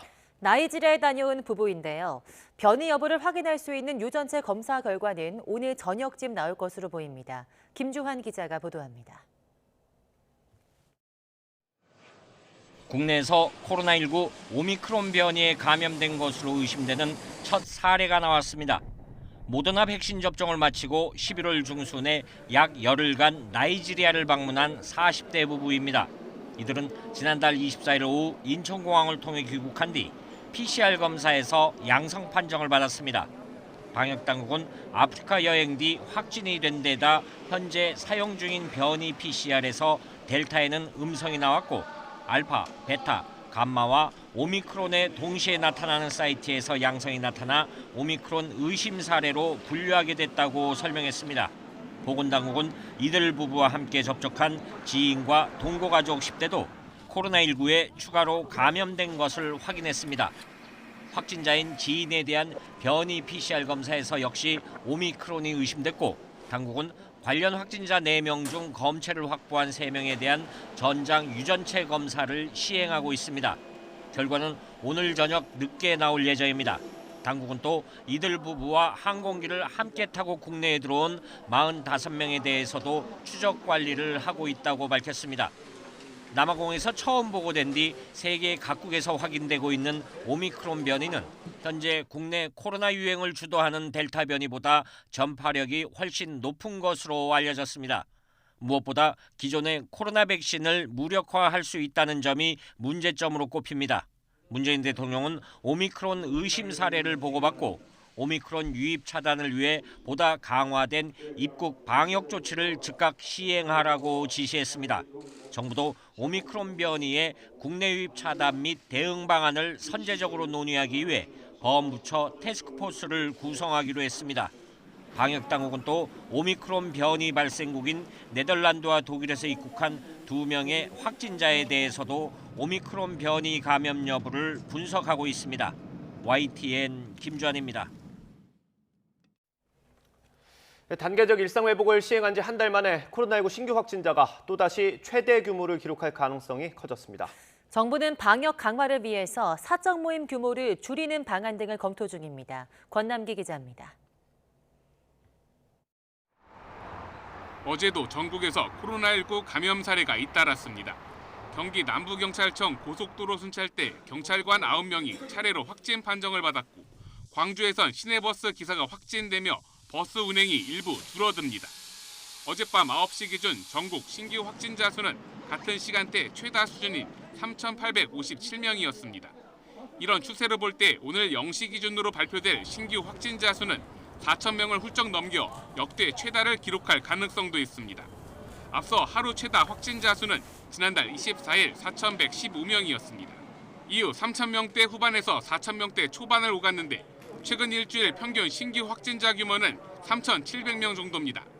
지난 7월 초에 시작된 4차 대유행이 5달 가까이 이어지는 가운데 단계적 일상회복 이후 한 달 동안 최다 확진자 기록이 계속 바뀌고 있는 겁니다. 정부는 확산세에 단계적 일상회복 2단계를 유보하고 4주 동안 특별 방역 대책을 시행하고 있습니다. 또 방역 강화를 위해 사적 모임 규모를 줄이는 방안 등도 검토 중입니다. 금주의 일상회복위원회를 중심으로 좀 다양한 의견을 들어보고 좀 사회적 조치에 대해서도 어느 정도 할 필요가 있을지를 결정하려고 하고 있습니다. 신규 확진자 급증으로 인해 지금의 일상회복 1단계를 계속 유지할지 정부의 고민이 깊어지고 있습니다. YTN 권남기입니다. 환자가 늘고 치료할 수 있는 병상이 포화 상태에 이르면서 정부가 재택 치료를 의무화했습니다. 네, 재택치료제 동거 가족은 접종 완료자라도 최소 열흘간 출근과 등교가 불가능해서 현장 혼선이 불가피해 보입니다. 이형원 기자입니다. 병상 부족 문제를 해결하기 위해 정부가 꺼내든 대책은 재택치료 의무화입니다. 기존과 달리 지난주 금요일부터는 특정한 사유가 없는 한 동의 여부를 가리지 않고 모든 환자로 재택치료 대상을 확대한 겁니다. 현재 재택 치료자는 10,000명에 육박하고 신규 환자 기준으로는 47% 정도입니다.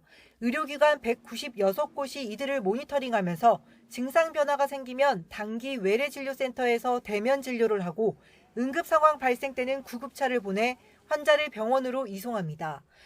병원에 갈 때만 예외적으로 집 밖으로 나갈 수 있는데 KF94 마스크와 안면 보호구 등을 쓰도록 해 아파트 엘리베이터 등 공용 공간의 전파 가능성을 최소화했습니다. 산소 포화도를 측정하는 장비나 체온계 등을 제공해 드릴 거고 하루에 2번 정도 치료의료기관의 의료진들이 이런 이 건강 상태를 모니터링을 하면서 좀 상담을 하게 될 겁니다. 정부는 무증상 경증 환자 비율이 80%에 달하는 점을 고려해 재택 치료를 확대한다는 방침이지만 당장 동거인까지 강제로 자가격리돼 출근이나 등교를 하지 못하게 되는 점은 문제입니다. 그동안 확진자가 생활치료센터나 병원에 입원하면 음성 판정을 받고 접종을 완료한 가족은 생활 제약을 받지 않았던 것과 달리 이제는 재택치료자가 격리 해제될 때까지 10일 동안 외출이 금지되는 불편을 겪어야 하는 겁니다. 그 접종 완료자이고 확진 판정을 받지 않더라도 그분이 다시 직장이라든지 학교에 나오게 되면 이 또한 감염 요인이 될 수가 있습니다. 감염률을 줄이고자 이런 방안을 정부는 동거인이 학생인 경우 결석 처리되지 않도록 교육부와 협의하고 출근하지 못하는 직장인 피해를 고려해 생활 지원비를 확대한다는 방침입니다. 하지만 병상 부족 문제를 개인에게 부담을 지우는 식으로 처리하고 학생들의 백신 접종 유인을 떨어뜨렸다는 지적은 피하기 힘들어 보입니다. YTN 이영훈입니다. 미국 백악관은 오미크론 변이가 전 세계 20여 개 나라에 퍼져 있지만 아직 미국에 있다는 증거는 없다고 밝혔습니다. 하지만 곧 미국에서도 확산할 것으로 보고 관련 예산을 점검하는 등 대비책 마련에 나섰습니다. 워싱턴 강태욱 특파원이 보도합니다. 로셸 웰런스키 CDC 국장은 미국의 지배적인 코로나19 변이는 여전히 델타라고 밝혔습니다. 분석 결과 99.9%가 델타 변이에 의한 감염이라는 겁니다. Right now, there is no evidence of Omicron in the United States. The Delta variant remains the predominant circulating strain, representing 99.9% of all sequences sampled. 앤서니 파우치 소장도 오미크론이 미국에서는 아직 발견되지 않았다고 다시 확인했습니다. 또 특이 증상도 아직 없었다고 설명했습니다. 하지만 이미 20개 나라까지 퍼지고 있어 확산은 신속하게 이뤄질 것이라고 우려했습니다. That's gone up to 226 in 20 countries.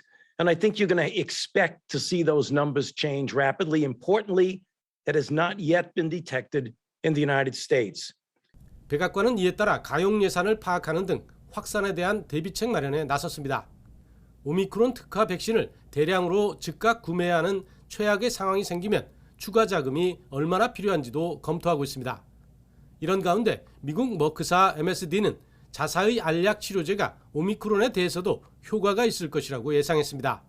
And we expect, based on what we know about the Omicron variant, that molnupiravir would be effective against this particular variant. 하지만 모더나 CEO는 기존 백신이 오미크론에 잘 듣지 않을 수 있다고 말한 데 반해 바이오엔테크 CEO는 화이자 백신이 강력한 보호를 제공할 것이라고 밝혔습니다. 오미크론 변이를 두고 이렇듯 엇갈린 전망이 나오고 있지만 백악관 대응팀은 기존 백신이 여전히 효과적인 대응책이라며 추가 접종까지 맞아야 한다고 강조하고 있습니다. 워싱턴에서 YTN 강태욱입니다.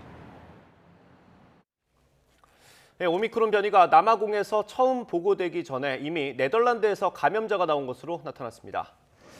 AP통신 등 외신에 따르면 네덜란드 당국은 현지 시각 지난달 30일 오미크론 변이가 남아공에 보고 이전에 네덜란드에 있었던 것으로 추정된다고 밝혔습니다. 네덜란드 국립공중보건환경연구소는 지난달 19일에서 23일 채취된 샘플에서 오미크론 변이를 발견했다고 밝혔습니다. 남아공이 오미크론을 WHO에 보고한 건 지난달 24일로 더 늦은 날짜입니다. 세계 각국이 남아공 등 아프리카 국가에 대해서 국경을 닫고 있지만 이미 유럽 중앙에 오미크론이 퍼졌을 가능성이 나오고 있습니다. 이 오미크론이 에이즈 환자에게서 비롯됐다는 보도가 잇따르고 있습니다. 이 에이즈 기원설의 근거는 뭔지 팩트체크했습니다. 팩트와의 신지원 기자입니다.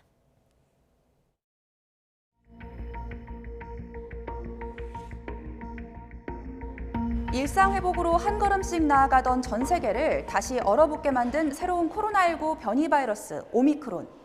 에이즈 환자에게서 처음 나타났다는 기원설의 발단을 찾아가 보니 오미크론이 세계보건기구 WHO에 보고된 바로 다음 날 영국 과학미디어센터에 올라온 보도자료였습니다. 신종 변이 바이러스에 대한 전문가 분석을 모아놓은 자료였는데 여기서 영국 유전학 연구소 소속 프랑스와 발로라는 교수가 이렇게 말합니다. 오미크론은 면역력이 약해진 환자의 몸에서 발생했을 가능성이 크다. 그러면서 예로 든 것이 바로 후천성 면역 결핍증, 에이즈 환자입니다. 면역력이 저하된 인체에서 바이러스가 장기간 생존해 복제를 거듭하다 보면 변이가 발생할 수 있다는 건데요. 이 때문에 에이즈뿐만 아니라 면역력이 저하된 암 환자에게서도 변이 바이러스가 생성될 수 있다는 외신 보도도 있습니다. 왜 에이즈를 꼭 집어 오미크론의 기원이라고 하는 보도가 많은 걸까요? 이유는 오미크론이 최초 발견된 곳에서 찾을 수 있습니다. 미국 CIA 자료를 보면 남아프리카 공화국 인구의 약 20%, 즉 5명 중 1명은 에이즈 환자입니다. HIV 바이러스로 면역력이 파괴된 에이즈 환자가 많은 나라에서 오미크론이 처음 나타났기 때문에 에이즈 기원설이 만들어졌다는 얘기입니다. 워낙 새로운 바이러스여서 그 기원은 물론이고 전파력이나 치명률 등에 대한 임상 데이터와 연구 자료가 너무 부족합니다. 이런 상황에서 에이즈 환자에게서 처음 나타났다는 기원설은 대중의 공포만 키우고 자칫 혐오까지 부추길 수 있다는 게 전문가들의 설명입니다. YTN 신지원입니다. 네, 제롬 파월 미국 연방준비제도 의장이 채권 매입 축소, 테이퍼링의 속도를 높일 것임을 시사했습니다. 파월 의장은 의회 상원에 출석한 자리에서 11월에 발표한 월 150억 달러의 채권 매입 축소보다 더 빠르게 채권 매입을 줄일 수 있을 것으로 본다며 12월 연방공개시장위원회 FOMC 정례회의에서 논의할 것이라고 밝혔습니다. 파월 의장이 오미크론 변이에도 불구하고 테이퍼링의 속도를 높이겠다고 밝히면서 뉴욕 증시는 3대 지수 모두 1% 넘게 하락했습니다.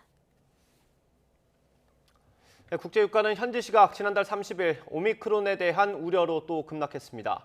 뉴욕 상업거래소에서 내년 1월 인도분 서부 텍사스산 원유는 전 거래일보다 배럴당 5.4% 떨어진 66.18달러에 거래를 마쳤습니다. 런던 IC 선물거래소의 1월물 브렌트유도 현지 시각 오후 7시 45분 기준 배럴당 3.9% 내린 70.57달러에서 거래되고 있습니다. 오미크론 변이가 알려진 직후 10% 이상 폭락했던 서부 텍사스산 원유는 전날 2.6% 반등했지만 백신의 예방 효과를 약화할 가능성이 제기되자 다시 큰 폭으로 떨어졌습니다. 더불어민주당 선거대책위원회가 외부 1호 영입 인재로 군 출신의 30대 워킹맘을 발탁했습니다. 이재명 후보는 젊은 미래로 갈 선대위를 지휘할 거라며 소개했는데요. 청년과 여성층 민심 잡기에 주력하는 모습입니다. 김태민 기자입니다. 관심이 집중됐던 민주당 선대위 1호 영입 인사는 30대 여성이었습니다. 이재명 후보는 직접 인재 영입 결과를 발표하며 청년 세대의 중요성을 거듭 강조했습니다. 우리는 과거가 아니라 미래로 가야 합니다. 젊은 청년 세대들의 문제가 곧 우리 사회의 문제 그 자체입니다. 젊은 미래로 갈 우리 민주당 선대위의 그 길에 맨 앞장서서 지휘를 해주실 우리 공동상임선대위원장 조동현 교수님을 다시 한번 환영하고 송영길 대표와 함께 공동상임선대위원장을 맡게 된 조동현 교수는 육사 출신으로 국방우주항공 분야 전문가로 불립니다. 30대 여성이자 일하는 엄마로서 민주당 선대위의 여성과 청년층의 목소리를 담아내는 역할도 맡을 전망입니다. 자녀들에게도 힘들지 않게 저희 세대보다는 좀 더 낫게 이렇게 살아가는 방법들, 또 그런 환경들, 또 안정적인 안보 환경을 물려주는 게 제가 생각하는 그 어른의 몫이라고 생각했고. 이재명 후보는 이어 청년들이 만든 창업 지원 공간을 찾아 혁신산업 지원을 강조하는 등 청년 행보를 이어갔습니다. 이 자리에서 주가 조작 의혹 사건에 연루된 윤석열 후보 부인 김건희 씨를 겨냥하는 듯한 발언을 하기도 했습니다. 자본시장이 이 주가 조작이나 하고 말이에요. 그래서 누가 그 무서워가지고 투자하겠어. 펀드 사기나 치고 이러니까. 새로운 이재명의 민주당을 상징할 외부 인재 영입에 첫 발을 뗀 이재명 후보는 앞으로도 취약 지지층을 겨냥한 광폭 행보를 이어갈 전망입니다. 야심차게 영입한 새로운 인재들이 선대위 안에서 기대만큼의 역할을 하며 신선한 면모를 보여줄 수 있을지 주목됩니다. YTN 김태민입니다. 네, 국민의힘 윤석열 후보로부터 이른바 패싱당했다는 논란이 불거진 이준석 대표가 사퇴를 시사하는 듯한 메시지를 남긴 채 모든 일정을 취소했습니다. 김종인 총괄선대위원장 영입부터 꼬인 데다 선거대책위원회 인선이나 일정이 이 대표와 공유되지 않은 채 계속 새어나오자 분노를 표출하는 것으로 보입니다. 이경국 기자입니다. 국민의힘 이준석 대표가 한밤중 SNS에 올린 느닷없는 메시지입니다. 무언가 그만두겠다는 뜻으로 해석되는데 이후 이 대표는 자취를 감췄습니다. 오늘 만나서 말씀을 좀 들어봐야겠다 생각했는데 오전 일정이 취소됐다 그래서 상황을 조금 더 파악해보려고 합니다. 이 대표는 이 메시지를 남기기 전날에는 윤석열 후보 측 관계자가 김종인 총괄 선거대책위원장 자리를 사회적 약자 몫으로 대체한다고 말했던 기사를 인용하며 공작이라고 분노를 표출하기도 했습니다. 윤 후보의 세종 일정에 본인이 동행한다는 기사가 나온 것에도 당황해했습니다.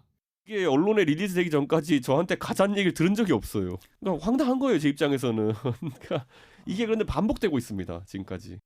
여기에 당 지지층을 이탈시킬 수 있다고 반대했던 이수정 교수 영입까지 강행되자 사실상 잠적하는 모습으로 강한 반발을 표출한 것으로 보입니다. 이 대표의 핵심 보좌진까지 일제히 연락을 끊어 정확한 의중을 파악하기 어려운 상황. 사무총장하고 통화를 했습니다. 그래서 좀 그 이유라든지 이런 걸 좀 파악을 해보고 한번 만나보라고 얘기를 했습니다.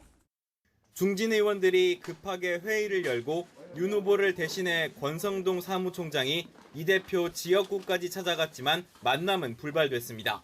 선대위 구성을 포함해서 당이 조금 더 새로운 모습으로 국민들에 다가가는 데 있어서 그렇게 성공적이지 못하다는 비판을 아프게 받아들이고 있습니다.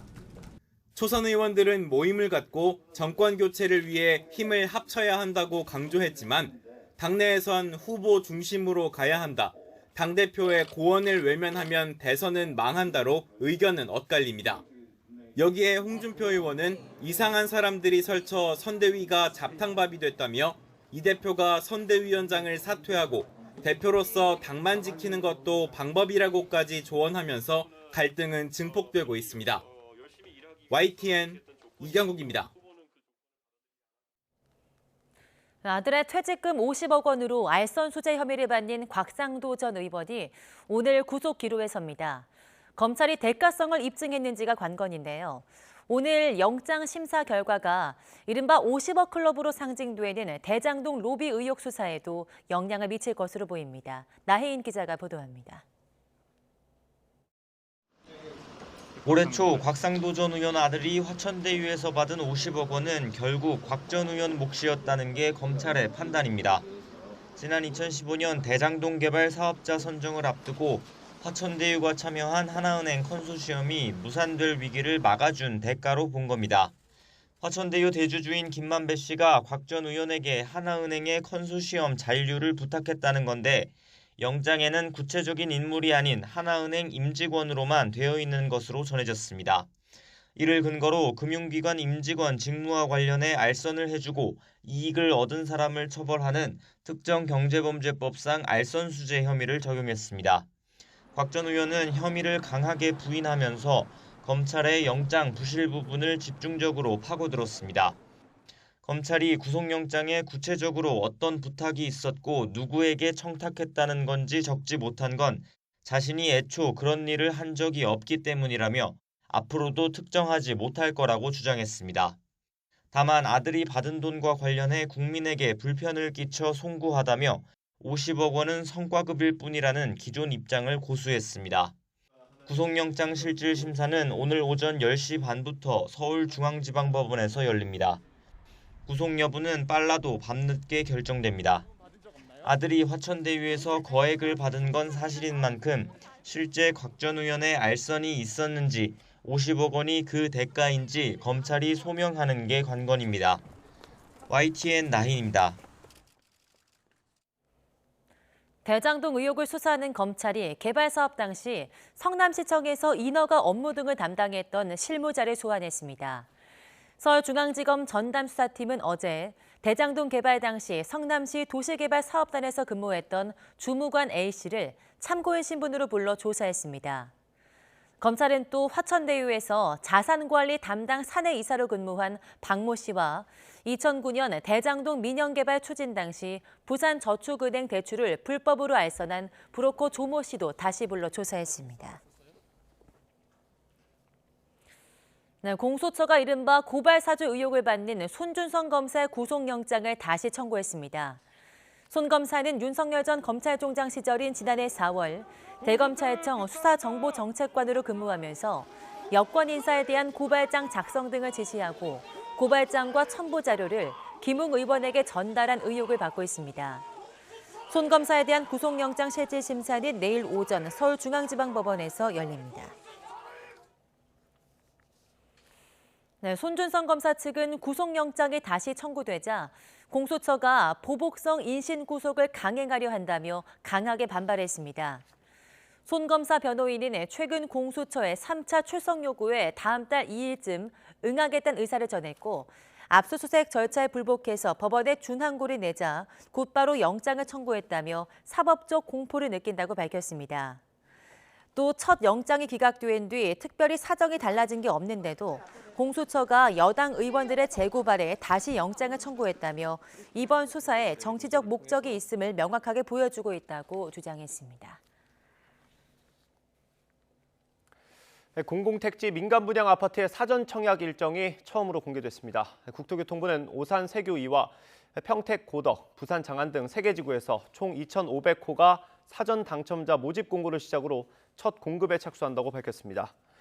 수요자가 선호하는 전용 면적 84제곱미터 이상이 전체 물량의 절반을 차지하며 분양가 상한제 대상이라 물량 대부분이 시세의 60에서 80% 수준으로 책정됐습니다. 전체 공급 물량의 37%가 일반 공급으로 배정되고 나머지 63%는 신혼부부와 생애 최초, 다자녀 등 특별 공급으로 공급될 예정입니다. 이번 달 13일부터 15일까지 특별 일반 공급 접수가 진행되고 당첨자는 22일에 발표됩니다. 내년부터는 상속세를 최대 10년에 걸쳐서 나눠낼 수 있게 됩니다. 국회 기획재정위원회가 의결한 상속세와 증여세법 등 세법 개정안에 따르면 일반 상속재산의 상속세 연부연납 기간은 현행 최대 5년에서 최대 10년으로 연장됩니다. 연부연납이란 상속세 납부 세액이 2천만 원을 초과하면 유가증권 등 납세 담보를 제공하고 일정 기간 세금을 나눠낼 수 있게 한 제도입니다. 연부연납 기한 연장 조치는 내년 1월 1일 이후 상속 개시분부터 적용됩니다. 또 상속세를 미술품이나 문화재로 대신 납부하는 물납 특례도 신설됐습니다. 물 위에 뜬 상태로 빠르게 운행하는 선박, 일명 날아다니는 배를 위그선이라고 부릅니다. 수면 150m까지 오를 수 있는 이 위그선이 국내 기술로 상용화돼서 해외 수출문을 두드리고 있습니다. 오태인 기자의 보도입니다. 프로펠러에 날개까지 단 비행기처럼 생긴 배가 수면 위를 미끄러지듯 항해합니다. 수면을 스치듯 날아 어느새 150m 상공까지 날아오릅니다. 사람을 8명까지 태우는 선박은 바다 위에 다시 내려앉습니다. 국내 중소업체가 순수 독자 기술로 만든 위그선입니다. 위그선은 저고도 비행과 고고도 비행이 가능한 B타입 위그선으로 세계에서 최초로 상용화에 성공하였습니다. 전 세계에서 가장 진보된 성능이 우수한 위그선이라고 할 수가 있습니다. 위그선은 빠르게 이착륙할 수 있어 해상 순찰이나 인명 구조 등에 많이 쓰입니다. 특히 전 세계에서 가장 많은 17,000개가 넘는 섬으로 이루어진 나라인 인도네시아가 큰 관심을 보이고 있습니다. 인도네시아 상원의원 등으로 구성된 사절단이 국내 공장을 방문해 위그선 성능과 기술을 꼼꼼히 살폈습니다. Indonesia sangat memerlukan peralatan ini untuk kepentingan keamanan, untuk kepentingan rescue, dan untuk kepentingan kelancaran hubungan antara pulau ke pulau. 수면 150m 높이까지 날 수 있는 위그선 상영화 기술은 국가 핵심 연구 분야로 유럽과 중동 국가도 주목하고 있습니다. 국내 순수 기술로 만든 위그선이 우리나라를 넘어 세계 시장에 첫 걸음을 내디딜 수 있을지 주목됩니다. YTN 오태인입니다. 단계적 일상 회복의 시행으로 허용됐던 영화관 내 음식물 섭취가 코로나19 상황 악화에 따라 한 달 만에 다시 금지됩니다.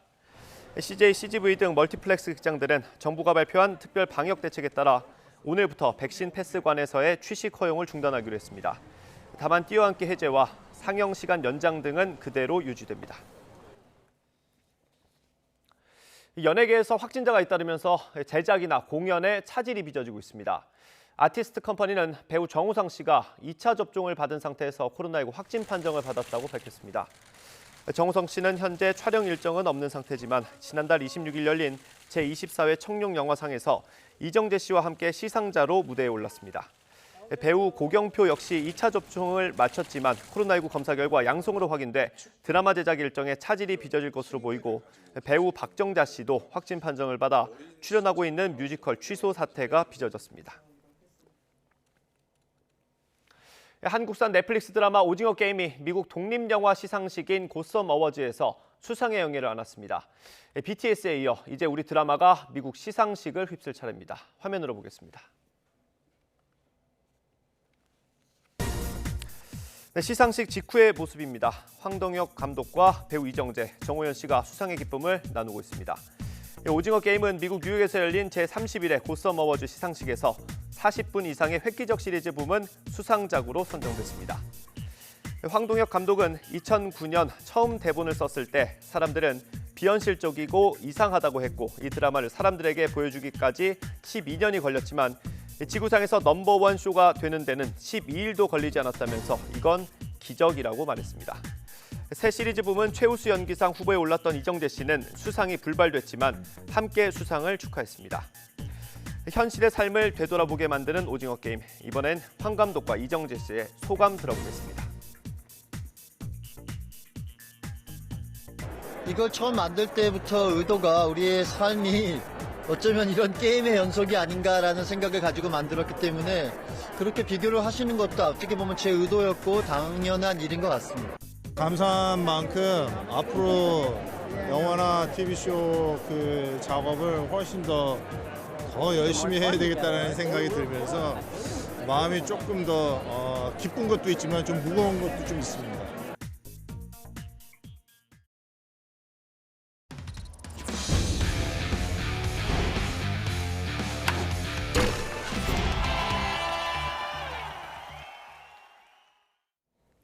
네, 축구대표팀 벤투호가 월드컵의 해인 2022년을 터키 전지훈련으로 시작합니다.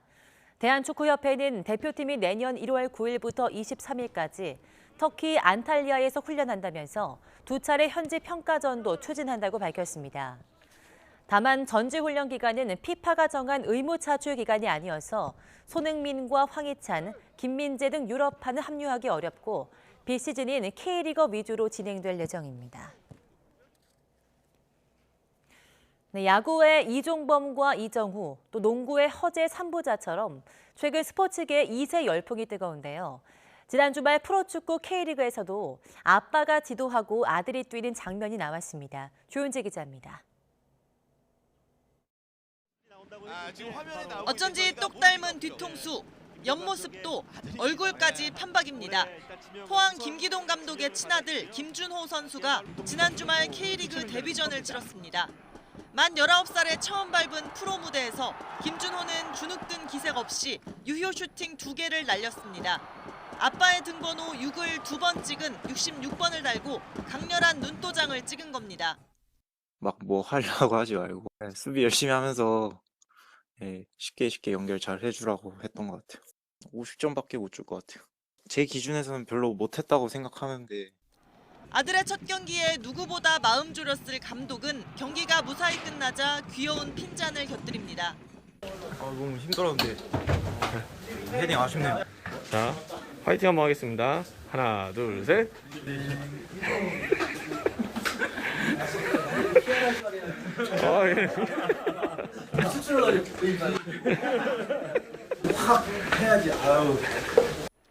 새내기 김준호의 K리그 데뷔는 어쩌면 9년 전 이 순간 철인 김기동의 은퇴식 때입니다. 똘똘한 표정으로 아빠 곁을 지키던 꼬마는 초중고 모두 포항 유스팀을 거쳐 올해 아빠가 지도하는 포항에 입단하며 K리그 최초 한솥밥 부자가 됐습니다. 주변 눈치를 보느라 오히려 대면 외면하는 사이라는데 김준호는 롤모델 아빠를 넘어 실력으로 증명하겠다는 각오입니다. 최대한 경기를 뛸 수 있게 항상 준비를 하고 아빠의 501경기 기록을 깰 수 있도록 노력하겠습니다. 우리의 그런 본업이니까 좀 진지하고 좀 어색할 수도 있는데 우리끼리는 집에서는 좀 어색하지 않게 사이좋게 지내자, 아빠. YTN 조은지입니다. 겨울의 시작을 알리듯 오늘 아침 매서운 강추위가 찾아왔습니다. 갑작스럽게 추워진 날씨에 이렇게 목도리와 장갑 등을 해도 몸이 절로 움츠러드는데요. 현재 서울 기온은 영하 2.4도로 어제 아침 같은 시각보다 9도가량 낮고요. 칼바람의 체감 온도는 영하 8.7도까지 떨어졌습니다. 오늘 출근길 옷차림 든든하게 하시고 체온 조절 잘 해주시기 바랍니다. 현재 인천과 경기 북부, 강원 북부와 영동, 경북 북부, 동해안을 중심으로 한파특보가 내려져 있습니다. 특히 오늘 아침은 중부지방을 중심으로 영하권 추위가 기승인데요. 비공식 기록으로 설악산의 기온이 영하 15.1도를 보이며 전국에서 가장 낮고 대관령은 영하 7.5도, 동두천은 영하 3.9도를 보이고 있습니다. 낮에도 찬바람이 불며 종일 춥겠습니다. 오늘 서울 낮 기온 2도, 대전 4도, 대구는 5도로 어제보다 3에서 7도 정도 낮겠습니다. 현재 강추위 속 충남과 호남, 제주도에는 약하게 눈이 날리거나 빗방울이 떨어지고 있습니다. 이들 지역은 오늘 오후까지 약한 비나 눈이 이어지겠는데요. 제주 산간에 최고 3cm, 전북 내륙에 1cm 안팎의 눈이 더 내리겠고 그 밖의 지역은 대체로 맑은 날씨가 예상됩니다. 내일은 서울의 아침 기온이 영하 4도까지 떨어지는 등 오늘보다 더 춥겠습니다. 이번 추위는 휴일 아침까지 이어질 전망입니다. 현재 대부분 해안가와 강원 산간에는 강풍특보가 내려진 가운데 오늘까지 순간풍속 초속 20m 이상의 매우 강한 바람이 불겠습니다. 시설물 관리와 안전사고에 각별히 주의해 주시기 바랍니다. 지금까지 YTN 홍나실입니다.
네, 이상으로 굿모닝 YTN 마치겠습니다. 잠시 후 YTN 24가 이어집니다. 시청해주신 여러분 고맙습니다.